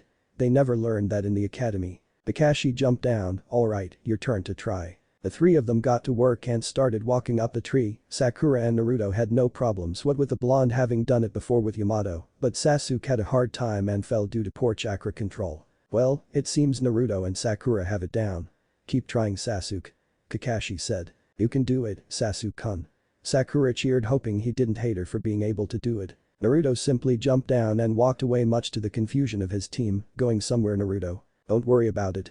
Naruto said, still walking away. Kakashi rubbed the back of his head, try as he might he just couldn't figure out what goes on inside his head. How does Tenzo do it? Naruto had no reason to stay because he already knew how to do the tree climbing exercise anyway, so he simply went back to Tezuna's place, but he felt a man coming to him, instead making him stop. Tezuna-san. There you are. Tezuna stopped running to catch his breath, there's a place I want to take you to. A place? The blonde tilted his head in confusion. That's right. Tezuna said. Earlier, so his last name really is Uzumaki? Tsunami asked just to be sure. No doubt about it, his sensei confirmed it when I asked him. He could be one of them. Tezuna told her. But his hair color's different. That doesn't matter. We finally have one of them here, if this works then this proves their clan still lives through him. Tezuna said with determination. Tsunami thought about it, then nodded her head, okay, take him straight to the temple, understand? Got it? Tezuna nodded. Now, Tezuna was leading Naruto towards the temple, but the blonde was unaware of this and just simply followed the man without question. Naruto was curious as to where they were going though and why he only wanted just him and not his whole team, but it must be something important if he only wanted him to come. Tezuna led the blonde towards the temple that was left by them all those years ago, believe it or not, but Nami no Kuni and Yuzu no Kuni were trading partners until their village was destroyed. He saw the looks of the people and gave them a nod towards the blonde, making them stop what they were doing and look at the blonde with slight hope in their eyes. He was hopeful himself, hoping that he wasn't wrong. They stopped at a temple that had a moon and sun symbol on it. Naruto was feeling a pull as soon as they stopped and couldn't figure out why. Tezuna-san, where are we? We're at a temple that was created here a long time ago, but it was said that only the one to inherit all of ninja in a past life will be able to enter and bring peace to the world. Tezuna explained. Naruto didn't understand what that meant at all but found his body moving all on its own towards the temple. As soon as he walked through the pillars he disappeared before Tezuna, making the man's eyes widen. It worked. He's the one. Naruto felt something was different. Tezuna-san. Tezuna-san. He didn't hear from the old man and started to get on the defensive when a voice stopped him. Stay calm and walk ahead of you. The voice instructed, sounding like a male. Naruto froze when he inched for his sword. Who? Calm down, kid. Walk forward like the voice told you to. He heard Kurama's voice told him calmly. Naruto was still a little skeptical, but listened to Kurama and walked forward like he was told. Keep going straight ahead. I'll tell you when to stop. Naruto frowned, what's going on? And why does this voice sound familiar, as though I've heard it before? Stop. Naruto stopped walking and listened to what I was going to tell him next. There are stairs before you, so walk carefully. The blonde walked slowly, feeling the urge to count the steps, but didn't because of his current situation. He felt that he on top of the stairs and listened to what he should do next. Walk forward and touch the statue before you. Naruto walked forward, moving his hand around to feel a statue that's supposed to be in front of him. As soon as he touched something that felt like stone, he felt pain shoot through his head, causing him to cry out in pain. He felt images that didn't belong to him but someone else. A man with two horns on his head standing before two children. One with short spiky brown hair. Another with long brown hair. The god tree. Being named the inheritor of ninja, seeing the jealous rage of the person sitting next to him. The death of the man that named him the inheritor of ninja. The battle between the two males that nearly ended in death. A feud that's lasted through centuries. Asura and Indral Tsutsuki. Having received too much information, he passed out unaware of his body glowing white. Figures wearing black hoods felt a warm and strong power radiating from somewhere and knew what it meant. Do you feel that? Yes, the prophecy has been made true. The Uzumaki we've spent years waiting for has awakened. Then. The leader nodded seriously, yes, we must find that Uzumaki. Mindscape. Naruto felt comfortable. He wasn't sure why though, but it felt like he was laying on something nice and warm and snuggled into it, but froze when he heard a chuckle. Getting up quickly, had scampered away from whatever he was laying on. Who are you? He heard the person chuckle again. There's no need to be afraid, Naruto. You saw my memories, so you know who I am. The blonde blinked then relaxed but was still slightly confused. Asura Satsuki. Asura smiled, yep. Nice to meet you. Likewise. He stuttered. Asura chuckled, there's no need to be nervous around me. We are one and the same after all. Naruto was confused until he remembered something, a feud that's lasted through centuries. So you're saying that I'm you and you're me? Asura nodded, that's right. The last reincarnation of me came in the form your first Hokage, Hashirama Senju. What? I didn't know that. Naruto said. Not most would, not even the Senju or Uzumaki clan, knew why there was so much bad blood between them and the Uchiha clan, but mostly the Senju and Uchiha. Asura explained. So it's truth and me clan really do exist. Naruto said, wait, this feud that started between the Senju and Uchiha was because of you and Indra, Asura said sadly, my older brother. He made the Uchiha clan while I created both the Senju and Uzumaki clan, though your clan mostly had red hair, making you the exception because of who your father is. Naruto didn't even know what to feel or say right now, but found the will to speak, so the Uzumaki clan and Senju clan are related. Yes, both clans became related to each other by blood because of the marriage between both Mito Uzumaki and Hashirama Senju. Both clans are my descendants, while the Uchihas are Indra's descendants. He explained. No way, so I'm related to Hashirama Senju? Naruto questioned. You are. Naruto smiled, having found out he was related to the first Hokage, but there was something else he wanted to ask. So your brother Indra created the Uchiha clan, meaning he was the first person to have the Sharingan. Technically father had the Sharingan, brother simply inherited it from him, Asura smiled, but yes, he created the clan, and I'm afraid the clan was made to believe that power was everything instead of bonds. Bonds? Naruto, no matter what anyone else says, bonds are important. Asura smiled, having remembered his friends and his family. Naruto blinked. Bonds, he thought of Yamato, Hinata, Hokage Jiji, Iruka, Konohamaru, Tuchi, and Aim. They were his bonds. Asura smiled, then frowned, moving forward, touching the boy's face, making him jump at the contact. I saw what has happened in your life from your childhood all the way up to now. Your sight was stolen by a villager who knew no better. You were forced to live in the dark without the light, but it didn't get your spirits down. You were taunted by the villagers, forced to listen to their cruel words, but you ignored them. They then ignored your existence, but that didn't bother you at all because of the bonds you have with those around you. Your heart was in pain, and though it has lessened, the pain still remains. You don't see Kurama as the incarnation of evil and gained both his trust and loyalty. Naruto was taken back. Why you? How do you know about Kurama? Asura smiled. I know Kurama because he is my brother as well as the rest of the Bijk. Bijk? There are more of them out there? Naruto questioned. Kurama then decided to make his presence known. That's right, I never expected to see you inside, Naruto, yet here you are, Asura. Asura smiled. Call me brother Kurama. We are family after all. Kurama blushed and looked away. What? Naruto was confused. My father Hagoromo Satsuki created the Bijk to prevent the Jikbai from being whole again, however he would be saddened to see them like this. Captured and used as weapons when that's not what they are. They are living beings just like the rest of us. Asura frowned. Naruto felt the same as Asura. When he first met Kurama he was surprised, but then intrigued that something so big was inside of him. I don't see Kurama as something bad. When I first Kurama I was surprised, but then kinda happy because I finally had someone to talk to after being alone for so long. Kurama tells the best stories. They'd think Kurama's fur is orange, otherwise they'd be able to see the blush that was on his face. Asura smiled. I know, you two have looked out for each other. You even created this beautiful landscape for him inside your mind. You are truly kind. It's a shame the people of your village can't see that. There are a few who do, so it's fine. But I have a question, does the Mokuton originate from you? He wondered. Actually yes it does, I was the first to use it, then Hashirama, and now you. Asura smiled. Were you able to hear the voices of the trees and did they move or grow when you were around? Naruto questioned. Now that you mention it, that did happen a few times. Asura recalled. So it passes on from each reincarnation, meaning the Shadaime could do it too. The blonde thought. Naruto, since you have Kurama sealed inside you, I want to tell you about the rest of my imprisoned siblings.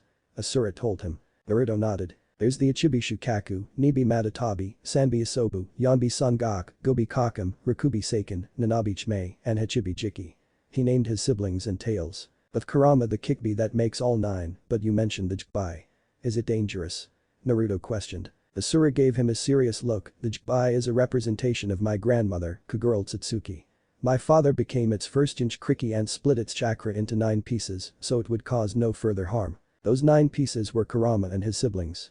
Naruto thought. The Jikbai's power was very dangerous, that's why father and uncle sealed it away and hoped that it would never return again. Asura said. Uncle? Emerald Satsuki, he held the Byakugan. Asura said. Then he's Hinata-chan's ancestor. Naruto said in total shock. Asura nodded. Naruto, I have a favor to ask of you. What is it? I want you and Kurama to grow stronger together. Naruto and Kurama blinked. Eh? The man laughed. Well, Ejinchuriki is able to use a portion of their Bijk's chakra, but I want you to have full control over Kurama's chakra, for I believe in the near future, you will need it. Is that even possible? Naruto looked over at Kurama. It is. Kurama stared at the blonde then at Asura. I don't have a very high opinion of humans after they basically butchered father's teachings and stole Naruto's sight. But, I'll help Naruto with whatever he needs of me. I already gave him my name, that proves I trust him. Kurama Naruto stared at the fox. Kurama grinned. Asura smiled at their interaction. When you feel like you're ready to try and sync with each other, then come back here to the temple. Oh, and before I forget. Since you have all of my memories stored within you now you're able to use some of my abilities. I am? Asura nodded. Your major affinity is wind, but being my reincarnation and me awakening within you, you now have Imton, Yang release. Imton, Yang release. It's physical energy that governs vitality able to breath life into form. I know you can't see it, but you have a sun symbol for Imton on your right palm. Being my descendant you've had the ability to use it, it just wasn't awakened until now. Asura mentioned. I see. You are also a sensory type, and since you and Kurama already have a bond between you two you can sense the negative emotions of others, and since you're a sensor that means you have the Kanchi no Jutsu, sensory jutsu. Well that explains how I can sense a person's chakra despite being blind. The blonde thought. Anything else? Naruto asked. I'll tell you when you come here and train to use Kurama's chakra. Asura smiled. Naruto and Kurama's sweat dropped. You're too carefree. I should send you back, and you should wake up now. Asura rubbed the boy's head. I'll see you soon Naruto. There was a bright light that blinded everything. Naruto woke up and felt like he had a headache, but the pain left just as quickly. Feeling around for his cane, he found it was right next to him and grabbed it. Standing up slowly he wondered which way to go to leave. I'll give you directions Naruto. Asura smiled. They're still here? Naruto said in surprise. Of course. I know you can get around on your own just fine, but I still like to be helpful. Asura grinned. Naruto couldn't help but smiled himself. Tell me where to go then. Naruto was finally out of the temple and sensed a crowd before him making him raise a brow. Am I surrounded by people, or is that just my imagination? He felt a slap on the back. No imagination kid. Looks like I was right, you're in Uzumaki of the Uzumaki clan. Tazuna grinned as the citizen smiled and cheered. So you know of the Uzumaki clan then? I didn't know that. Naruto was surprised. Yeah, back when they still had a village we did some trading with Yuzu no Kuni, and a few of the members of the Uzumaki clan built us this temple, along with a prophecy attached to it. Tazuna explained. Prophecy? The one who bears the will of the chosen inheritor of Ninshk will bring peace to the world. Tazuna recited. So it was basically designed for Asura's reincarnation which just so happens to be me. Naruto thought. Looks that way.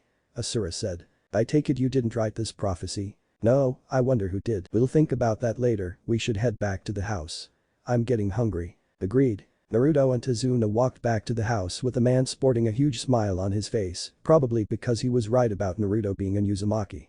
Opening the door to the house Tazuna gave Tsunami a peace sign making her smile grow, and she practically dragged Naruto towards the table sitting him down and placing his food before him still smiling. Kakashi, Sakura and Sasuke were confused as to what happened.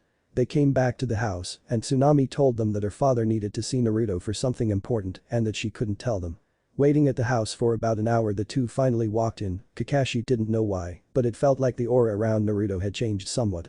He just couldn't put his finger on it. Where did you two go? Kakashi questioned. Naruto didn't say anything at first then spoke, nowhere important. Just walked around and talked, that's all. You're not going to tell him? Asura questioned. Me and Kakashi-sensei aren't that close. I see. Tsunami came into the kitchen and smiled, so how did your training go? Are you making any progress? Kakashi answered, Sakura has the tree climbing technique down, and Sasuke finally got it after a few tries. He looked over at Naruto. I'm surprised you got it that quickly Naruto. That's because I already know how to do the tree climbing exercise. I've been able to do it since I was 5. Naruto told him. Sasuke clenched his teacup in anger. I see. Naruto got to eating wanting to end this conversation because he could sense Sasuke's emotions and thought it'd be best not to speak anymore. He didn't even flinch or stop eating when he heard someone slam their hands on the table. Probably Inari. The blonde thought still eating. Why do you all bother anyway? You're just gonna die. Gato's strong, there's no way you can beat him. Inari yelled. Sasuke's patience with this kid was wearing really thin and Sakura was frowning at him. Just what was this kid's problem? Kakashi brought his book out ignoring the kid wanting to see how his students would handle the situation. Inari then turned his attention to Naruto who was still eating and glared, and you. Just looking at you makes me sick. Why do you even bother training when you can't even see? What can a blind person do anyway? You have no idea what we've suffered, so stop trying to be a hero already." Everyone tensed at what Naruto would do. But to their surprise, he simply stood up, grabbing his dishes and walked over to the kitchen and washed his dishes before putting them away. He then came back and grabbed his cane before turning towards Tsunami. "Thank you for the food. It was very good." He smiled. "Why, you're welcome." Inari was about to tell him off again, but Naruto shut him up. "You're weak." The blonde stated to the boy shutting him up, "You're weak, but your grandfather and mother are strong because they've had enough of Gato's reign over this land and want it to end. That's why they're fighting back. They're tired of being afraid, but you're still stuck in your fear and let it control you." Inari couldn't say anything back. "If you don't believe in heroes, that's fine, but don't try to sway other people's opinions just because you're scared. We're ninjas, meaning that we're not scared of some coward like Gato who hides behind strong people because he himself is weak," Naruto stated calmly. "And by the way, just because I'm blind doesn't mean I'm incapable of doing basic things like walking, cooking, sleeping, and eating. I can still function like a normal person, still fight like a normal ninja as well, and can move around just fine, as you just saw." He's right. They still didn't understand why that worked, but it was best not to ask. "And what you've suffered. Hate to break to you, kid, but ninja have it far worse than you do. We lose everything before we even start to grow into adults. Someone like you who wouldn't know the first thing about suffering has no right to compare himself to anyone. Everyone suffers tragedy in their life, it's not just you. Someone like you knows nothing about us at all, so don't act like you know everything because you don't. If you hate the outside world so much, then lock yourself in your room for all eternity and never come out and let the brave people who aren't afraid to appreciate what they have in life or stand up for themselves because they've had enough handle everything while you stay and remain a coward until the day you die." Naruto opened the door and walked out, deciding to sleep outside instead of inside the house. Inari had tears streaming down his eyes, but his grandfather Tazuna showed no sympathy towards the boy because he was tired of this behavior for a long time now. "He's right, Inari. Your father wasn't afraid to stand up to Gato and called him out on it, and although it got him killed in the end, he still proved that there are people in the world that can stand up to people like Gato. I'm not scared of Gato and won't let him have his way with this land anymore." Inari said nothing and simply ran upstairs, still crying. Tsunami looked over at her father. "Do you think he'll take what you said to heart?" Azuna shrugged. Excuse me. Who are you two talking about?" Sakura questioned. Inari's father, he was the first person to stand up to Gato, calling him out on all his bullshit. Gato didn't appreciate that and had him publicly executed and made us all watch, including Inari. Tazuna explained. Sakura was disgusted that Gato could do such a thing. Ever since then, Inari sees the world in black and white.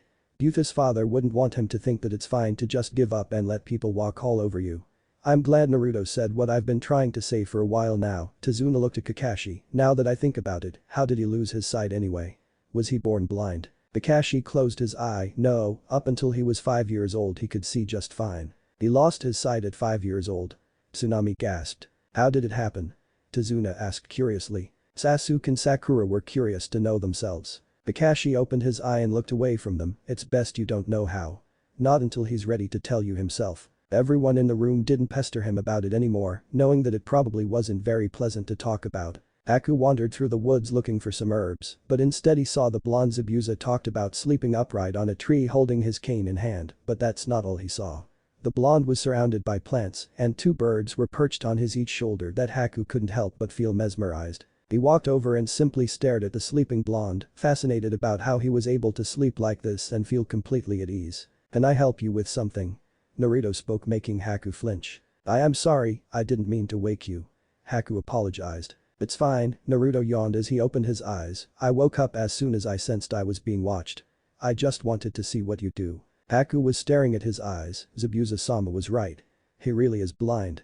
I didn't notice it before when I rescued Zabuza-sama, but looking more closely I see that he really can't see, yet he was able to sense my presence. Naruto stretched his arms above his head, making the 2 birds fly up before landing on his shoulder again as he stopped stretching. "Am I wrong, or do I feel 2 presences on my shoulders?" Haku chuckled. "You're not imagining it. There are 2 birds perched on your shoulders. They seem to feel at ease around you, as though you're the sun that shines brightly within the dark." Naruto thought of the mark on his right palm. Asura didn't exactly explain he'd be given the ability to attract birds. He made a mental note to ask for an explanation later. "Sun, huh?" Naruto did feel the sun's rays on his face. That might have been the second bad thing about being blind. The first was never being able to see Hinata's face, the second was this. Before he went blind he loved looking up at the sky, feeling the sun's rays on his face, and watching the blue sky. Now all he sees is pitch black and nothing else. If you don't mind me asking, why were you sleeping out here all by yourself? Haku wondered. I like sleeping outside, Naruto answered, it doesn't happen often, but when it does I take full advantage of it. Why are you out here? Haku showed him his basket, I was looking for some herbs to help my friend. He's not feeling very well. I see. Naruto said. Haku smiled, I'm Haku. What's your name? Naruto Uzumaki. Haku didn't show his surprised face openly, but it was a different story inwardly. He's in Uzumaki. But his hair color's different. It's nice to meet you, Haku smiled, by the way Naruto-san, do you have someone who's precious to you? Naruto blinked at the question but answered, I do. Several people actually. I keep them very close to my heart because I want to protect them. Haku smiled, do you have a dream? Dream? Does he have such a thing? He thought about it for a while before answering, my dream is to become someone that protects his loved ones. Haku stood up with a smile on his face, then didn't let go of that dream. He walked away from the blonde. Wait. Haku stopped, Yeah, you were a boy aren't you? He deadpanned. Haku couldn't stop his fit of laughter. So he did notice. Haku stepped in Zabuza's room and saw the man was sitting up on the bed, you went to see the kid, huh? Yes I did, he's very interesting. Zabuza smirked, told ya. He figured out I was a boy and not a girl even though he couldn't see, Alsus and Uzumaki. Haku said seriously. Zabuza gave Haku his own serious look, you sure about that? He said his full name. Naruto Uzumaki, the hair color may be different, but I can sense he is definitely in Uzumaki. Haku confirmed. Zabuza closed his eyes, once we've taken out Gato we'll take the kid with us. His village is too weak to go up against them. Indeed. Naruto was currently guarding Tazuna and using his shadow clone to help with the construction of the bridge. Ever since the whole temple fiasco and proving that he was indeed in Uzumaki, the whole town saw the blonde as a beacon of hope that they longed for. The workers worked their butts off to help and make sure the bridge was finished. Sasuke and Sakura also took turns in guarding Tazuna and his family, while doing that their thoughts were focused on their blind teammate and how they truly knew nothing about him at all, or how he became blind in the first place. Naruto didn't try to bond with them in the first place that's true, but still weren't they a team? Before they knew it a week had passed and that meant Zabuza would be here soon along with his accomplice. Sakura was charged with protecting Tazuna, Sasuke, Kakashi, and Naruto were charged with taking the offensive. Kakashi will fight Zabuza, while Sasuke and Naruto fight the man's accomplice. All of them were currently at the bridge waiting for the confrontation. Naruto had a feeling that Gato would try to target Tazuna's family, so he had two shadow clones guarding the house, one inside to protect Tsunami and Inari, while the other one stayed outside the house to guard it. A mist soon came into view covering the bridge, but not completely, two figures appeared from the mist and everyone was on guard. Kakashi had his Sharingan active, while the genin got ready to do their assigned jobs. Zabuza hefted his sword Kubikarabjm over his shoulder, Yo Kakashi, ready for round 2. It won't go as last time. Kakashi told him. Zabuza looked over at Haku who looked at him giving the boy a silent order, remember. Try and see if you can persuade the blonde to come with us, if not paralyze him and we'll take off. Understood. Haku nodded. Kakashi didn't miss the exchange and suddenly got a bad feeling. He remembered that Zabuza had taken an interest in the blonde and didn't like it at all. Naruto eyed the boy with Zabuza and sure enough it was the same hunter nin from before. So Kakashi was right, the guy was really working for Zabuza after all. He had a feeling he knew the boy too. Be careful Naruto. Asura warned. I know. Deal with the Uchiha brat and Uzumaki kid. Zabuza ordered Haku who nodded. Kakashi's blood ran cold, how do you know about Naruto? Did you morons really think you could hide the kid forever? Sooner or later someone was bound to find out about him. Zabuza pointed his blade in the jounin, let's make a wager, Kakashi. I've lost interest in the bridge builder, if you lose against me the Uzumaki kid comes with me. Even you're no match for them. They've probably already sensed him since he's in Uzumaki. Them? Kakashi questioned. Sasuke and Sakura wondered what was so special about the name Uzumaki. And why was Zabuza so interested in taking Naruto with him? Haku wasted no time in attacking throwing senbon needles at the two. Naruto felt them coming and yanked Sasuke away so he wouldn't get hit while making sure he didn't get hit himself. They landed a little further away from everyone else, don't let your guard down with him. He's dangerous. The blonde warned putting his sword down getting ready to use his ninjutsu instead. Using kinjutsu would have no effect on a battle like this one. Let's see how this plays out. HMPH, take your own advice. Sasuke said. Haku appeared from the mist, Yaour and Uchiha. I see so there was still one left in the world and you are the last Uzumaki. Naruto narrowed his eyes, I didn't think anyone knew about us anymore, but I guess some do. Boy, what are you two talking about? Sasuke demanded. It doesn't concern you, I suggest you forfeit Uchiha. Well, I suggest you come with us peacefully, Uzumaki-san. Haku asked politely. Naruto got in position. Sorry, it sounds tempting, but Konoha has its perks. As if I'd forfeit. Come. Sasuke got into position. I see your choice is unfortunate. Haku made a hand sign. Hijutsu. Makamheimshm, secret technique. Demonic mirroring ice crystals. About 20 ice crystal mirrors appeared all around them and Haku disappeared into one. Naruto smelled ice everywhere all around them and decided to take a guess. I smell says this Heimton, ice release. What? Sasuke looked at him. This is a Kekkei Genkai used only by the Yuki clan. Naruto remembered hearing about them from Yamato when they talked about different Kekkei Genkais and what clans held them, and the Yuki clan held ice release, so you're part of the Yuki clan. Correct, Uzumaki-san. I am the last of my clan just like you two. In my old village Kurigakure the Mizukage ordered the bloodline purge of all bloodlines. No one was spared, man, woman, child. They were killed. I survived because my mother hid and settles down before giving birth to me. Once I awakened to my bloodline my father found out and gathered a mob to kill me and my mother. However, my bloodline killed him and the mob that were trying to kill me and I fled. That's when I met Zabuza-sama and vowed to stay by his side. Haku explained. I see. Naruto said sadly. Stop talking and fight. Sasuke said impatiently. Is he always like this? Asura frowned at the boy. Uchiha. Kurama growled. Very well. A senbon needle was launched from behind Sasuke striking him in the leg, making him feel pain in his leg. Naruto, use my sensory jutsu. It should help you in battle. I know you have your enhanced senses, but this is a formidable opponent. Asura told him. Naruto closed his eyes and concentrated. Kanchi no jutsu, sensory jutsu. Closing his eyes he concentrated where Haku might strike from next. After about 2 minutes his eyes snapped open as he heard Haku call out his attack. The jutsu. Sensetsu Sushim, secret technique. 1,000 flying water needles of death. 1,000 long needles appeared from each crystal mirror coming at Naruto and Sasuke quickly. Naruto acted quickly. Rat Dog Tiger, Mokuton. Makajimiki, wood style. Domed wall jutsu. A wood dome covered both Naruto and Sasuke covering them as 1,000 needles attacked the wood dome instead of them. When the assault finally stopped Haku saw that the needles were stuck in the dome, but it didn't break at all. Impressive. Haku complimented. Naruto breathed a sigh of relief. This defense is really useful. No kidding. Sasuke agreed. How did you know he was going to use a jutsu like that? I didn't.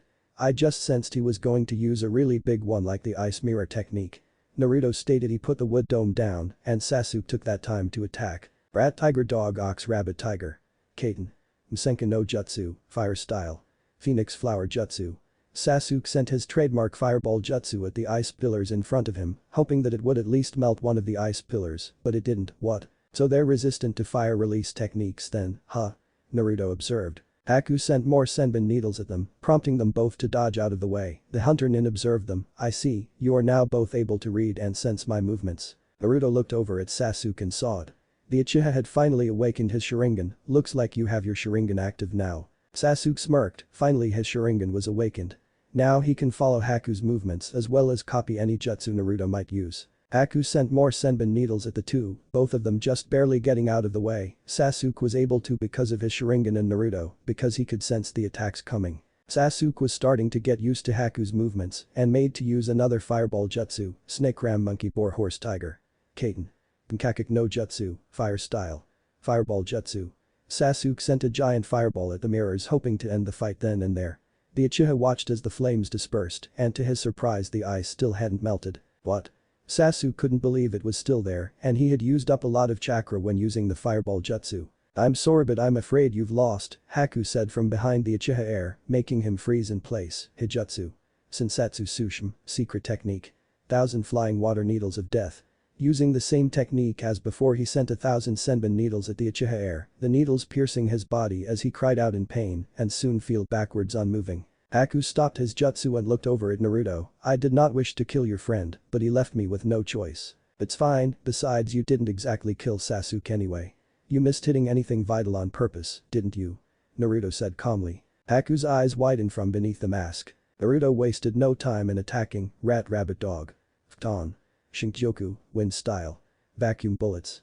Taking a deep breath he exhaled several small blasts of wind chakra at the ice mirrors before him. Haku escaped to different mirrors, but it proved to be futile as it hit wherever he was trying to avoid and got him in the arm. He managed to shatter 3 mirrors and injure me as I was moving through them. Is this the power of the Uzumaki clan? Haku thought holding his arm. Naruto smirked inwardly. Yamato had brought a scroll to him, saying that it had a list of wind techniques he had obtained from a long time when he left a certain organization not liking their methods. Before he made the decision to leave, he snuck into the office of the person he didn't agree with and stole their scroll of wind jutsu, taking it with him as he left. The person he stole the scroll from was none other than Danzo Shimura. Yamato told him that the man was dangerous and not to go near him at all. Warning received. If Yamato said the guy was dangerous to be around, then he'd listen to him. I need to end this now though, because I'm getting a bad feeling. All of a sudden Naruto thought, making hand signs, tiger, ox, dog, rabbit, snake. Pton. Tatapa, wind style. Great breakthrough. Sending a stream of wind from his mouth, he watched as the rest of the ice mirrors shattered and Haku flew away from the blonde, his mask cracking and falling off his face. When he opened his eyes, he saw the blonde was giving him a concerned look, then smiled. You know, we had a feeling it was you I was fighting. Haku couldn't help but smile at the blonde. How did you know? I sensed your chakra signature, Naruto told him honestly. When we first met, I sensed you had strong chakra and knew that you were no pushover. And now here you again fighting me and my teammate. Haku smiled, closing his eyes. You're right, your friend is still alive. Yeah, I kinda figured. Naruto smiled back, helping Haku up. Can you go get my sword for me? We need to get to Zabuza and Kakashi-sensei quickly, I'm getting a bad feeling. Haku knew the boy couldn't see him nod, so he simply took the blonde hand, much to his surprise, and helped lead him to his sword. Haku. I lost. So it's only fair I help you as I do with Zabuza-sama. Haku smiled. The blonde sighed. Fine. Kakashi and Zabuza were still fighting each other, with the silver-haired Jounin using a kunai to fight against Zabuza's sword. Why are you after Naruto? Kakashi demanded. HMPH, I'm no after kid. Didn't you hear me? They want the kids and will kill anyone who gets in their way, Zabuza stated. If the kid comes with me, we'll be on the move and they won't be able to find him. Naruto's safer in Konoha. Kakashi glared. You really think so? Zabuza challenged. I highly doubt even your Hokage can stand up to them. Who are they? Kakashi wanted answers. No, Zabuza shrugged. They don't exactly announce their names out loud, you know. Before Kakashi could attack and demand more answers, they were interrupted by the voice of the last person they never expected to see. Heh, you can't even kill a ninja despite being one yourself. Pathetic Zabuza. Beto appeared along with various thugs behind him who were smirking like a bunch of creeps. Zabuza snarled, Gadagist, what the hell do you think you're doing? Beto smirked, missing nin are very expensive, so I decided to cut you off permanently. Zabuza looked over at Kakashi, what do you want to do? Kakashi still wanted answers from the man, but decided to put it off in favor of paying attention to the current situation. It would seem we need to deal with him. Fine by me. Zabuza grinned. Please allow me to assist you, Zabuza-sama. Haku appeared next to the man as Naruto appeared next to Kakashi. Zabuza grinned at Haku, so you lost, huh? That's a first. Haku smiled, yes, though I did enjoy myself. I can tell. Kakashi looked over at Naruto and saw he was okay, but wondered about Sasuke. Sasuke's fine. He has a lot senbon needles stabbed into him, but he'll live. Haku didn't hit anything vital. He's over by Sakura and Tazuna. Kakashi was surprised the boy would go easy on Sasuke and Naruto at all, but was grateful nonetheless. Good. Beto smirked, should you really be talking to yourselves right now? You realize you stand no chance against these men, right? Naruto made the clone seal, Taj Kage Bunshin no Jutsu, multi-shadow clone jutsu. Multiple Naruto clones appeared all around Gato, and his thugs making their jaws drop to the floor. Kakashi was impressed Naruto could make this many clones. His chakra reserves are just impressive. Well, this will take a lot out of me, but I'll help out as well. Kakashi made multiple shadow clones himself. Zabuza grinned and ran towards them at blinding speeds that no one could comprehend. He passed by all the thugs heading straight for Gato, not letting the man get any chance to escape. Gato could do nothing but stand there in horror as Zabuza was already in front of him and swing his sword down. The businessman's head was sent flying through the air before it fell in the water below. Zabuza grabbed the body and tossed it in the water as well. HMPH, trash. Oh oi. One of the thugs yelled. You just killed out meal ticket. The thug something hit his forehead and saw it was an arrow with a rubber tip on it and looked up seeing all of the citizens of Nami, no Kuni glaring at them with Inari leading the citizens. We've had enough you guys terrorizing our town. Get out of here or you'll have to deal with us. Inari got ready to use another arrow, and the citizens got ready to use their weapons in retaliation. The thugs looked at the citizens, then at the ninjas behind them, then at Zabuza. Turning towards each other, they all took off, leaving the town permanently, not wanting to stay another minute. Naruto sighed, feeling they ran away and sent his clones away one by one instead of all at once, because summoning that many clones and dispelling them all at the same time would not be fun. Kakashi did the exact same thing. Sakura was hovering over Sasuke worriedly and saw him twitch before opening his eyes. Sasuke-kun. She smiled in relief. Sasuke felt pain all around him but wanted to know what happened. I don't know, I couldn't see the battle because of the mist. Sakura told him honestly, but you're amazing Sasuke-kun. You defeated the mist ninja in the mask, right? Sasuke looked away, no, the one who defeated him was Naruto. Not me. Sakura thought he was joking at first, thinking there's no way Naruto would be able to defeat a strong ninja like that, but the look on Sasuke's face told her otherwise, making her look over at the blonde who was talking to Inari, showing a small smile at the boy. She wondered just strong he really was. Do you really have to go? Inari almost had tears in his eyes. Yeah, we do, Naruto said, it's been fun, but we really need to get going, thanks for everything. That's my line, kid. Tazuna smiled. Take care of yourselves on your way home, okay? Tsunami smiled. We will. Kakashi said, let's go. They all walked away from Nami no Kuni, taking Zabuza and Haku with them. The two mist ninja decided to go to Konoha with a group, which confused them, but Naruto didn't seem to mind at all, and Kakashi saw this as an opportunity to get some answers from Zabuza anyway. Tazuna smiled at the group. That boy managed to help Inari and restore his faith again. We will forever be in debt to them. It was then that the citizens decided to name the bridge after their hero. The bridge would be named the Great Naruto Bridge. Hanahagakure, the Seizumo and Katetsu were surprised to see Zabuza Mamachi was an understatement, but a smile from Kakashi and a sigh from Naruto told them that it was okay, but they had to wonder how they managed to convince Zabuza of all people to come to Konoha. Zabuza and Haku walked with Team 7 on their way to the Hokage Tower and saw that some people in the village were sending happy smile at the blonde, but they could tell there were foreigners because the more local villagers were either ignoring him or muttering spiteful words in his direction, but the blonde had a bored look on his face, making Zabuza snicker at the dumbest villagers. Pathetic. The group headed towards the tower and walked up the stairs heading towards the office and saw a man walking with a cane, his right eye covered in white bandages, as was his right arm. Walked past them.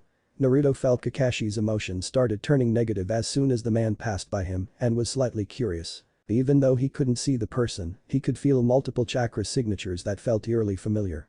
He felt the person give him a cold glance, prompting the blonde to give him a side glance, making the man bend over in pain, gripping his arm, and tried to grip his right eye too, but he couldn't do both. He fell to his knees in pain, and two people in white hoods came to get the man and disappeared, confusing the group. What the hell was that all about? Zabuza raised a brow. Haku was also curious. Naruto knew that as soon as he turned his attention to the person, he felt raging emotions coming off from his right eye and right arm that felt way too familiar to be a coincidence. Asura, what just happened? I could have sworn I felt something similar to the Sharingan. You're not imagining it, Naruto, the man that just passed us has Sharingans on his right arm and one implanted in his right eye. Asura frowned. What? But how, where did he? His eyes widened. The Uchiha massacre. He took them off from the dead bodies. Sick bastard. So it would seem. Asura said. But why did he convulse in pain though? Naruto wondered. Because you've awakened my soul within you. Indra's ninja responds to mine instantly if it senses I'm near, and the Sharingan have an impulse reaction to respond to me maliciously because of Indra. Asura explained. So that's why he was in pain. You should ask your mentor Yamato about that man. I feel cold and malicious intent coming off of him. Asura didn't like what he was feeling from the man. Just what has happened for the human race to become like this? I plan to, don't worry. Naruto said. Naruto sighed as he watered his plants with the help of his clones.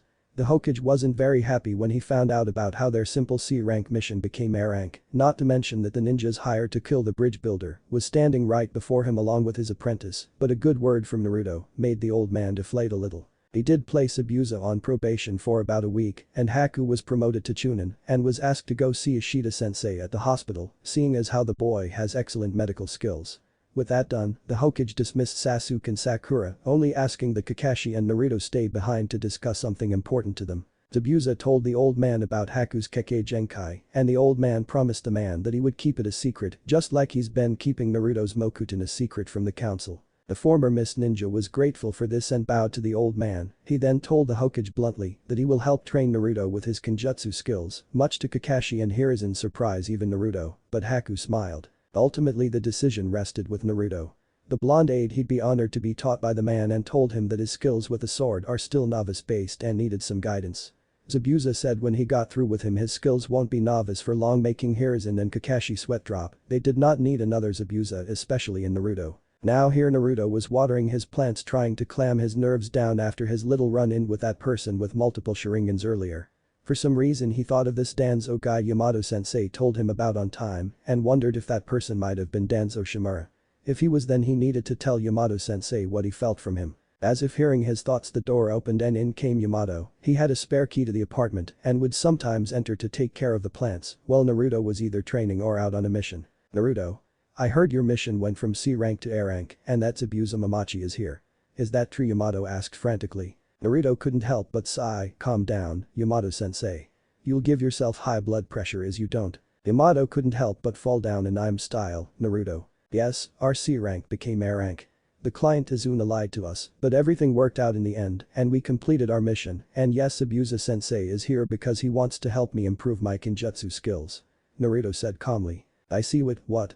Yamato exclaimed. Naruto sighed. "Since you're here, there's something I want to ask you." "What is it?" "Danzo Shimura," Naruto said. Yamato's face grew serious. "Naruto, has Danzo tried to do anything to you?" "No, but when we were walking to the Hokage's office I felt the cold stare of someone with a familiar chakra signature and looked over at the person giving them my full attention. As soon as I turned my head to the person, he made a sound as though he was in pain, then I sensed two presences that didn't feel like Anbu at all that took the person away." Naruto frowned. "Yamato-sensei, think I ran into Danzo Shimura?" "What?" Yamato yelled. "I felt the cold gaze. Is he known for doing that?" Naruto wondered. Yamato frowned. "Yes, he is. I know you can't see what he looks like, but I'll give you a physical description. His right eye and arm are bandaged up." The blonde narrowed his eyes. "Yeah, I ran into the Danzo Shimura alright. He's not injured. In fact, he's fooling everyone," Naruto told him. "What do you mean?" Naruto closed his eyes then opened them. "I mean that he has multiple Sharingans on his right arm and a one implanted in his right eye." Yamato's eyes widened, then his face turned serious. "Naruto, tell me everything. What if Naruto has Wood Dragon Bloodline Chunin exams?" Thanks for watching my video till the end. If you enjoy this content, then do consider subscribing to my channel and leave a like if you guys need the next part, comment down, and thanks for watching the video and see you guys in the next video.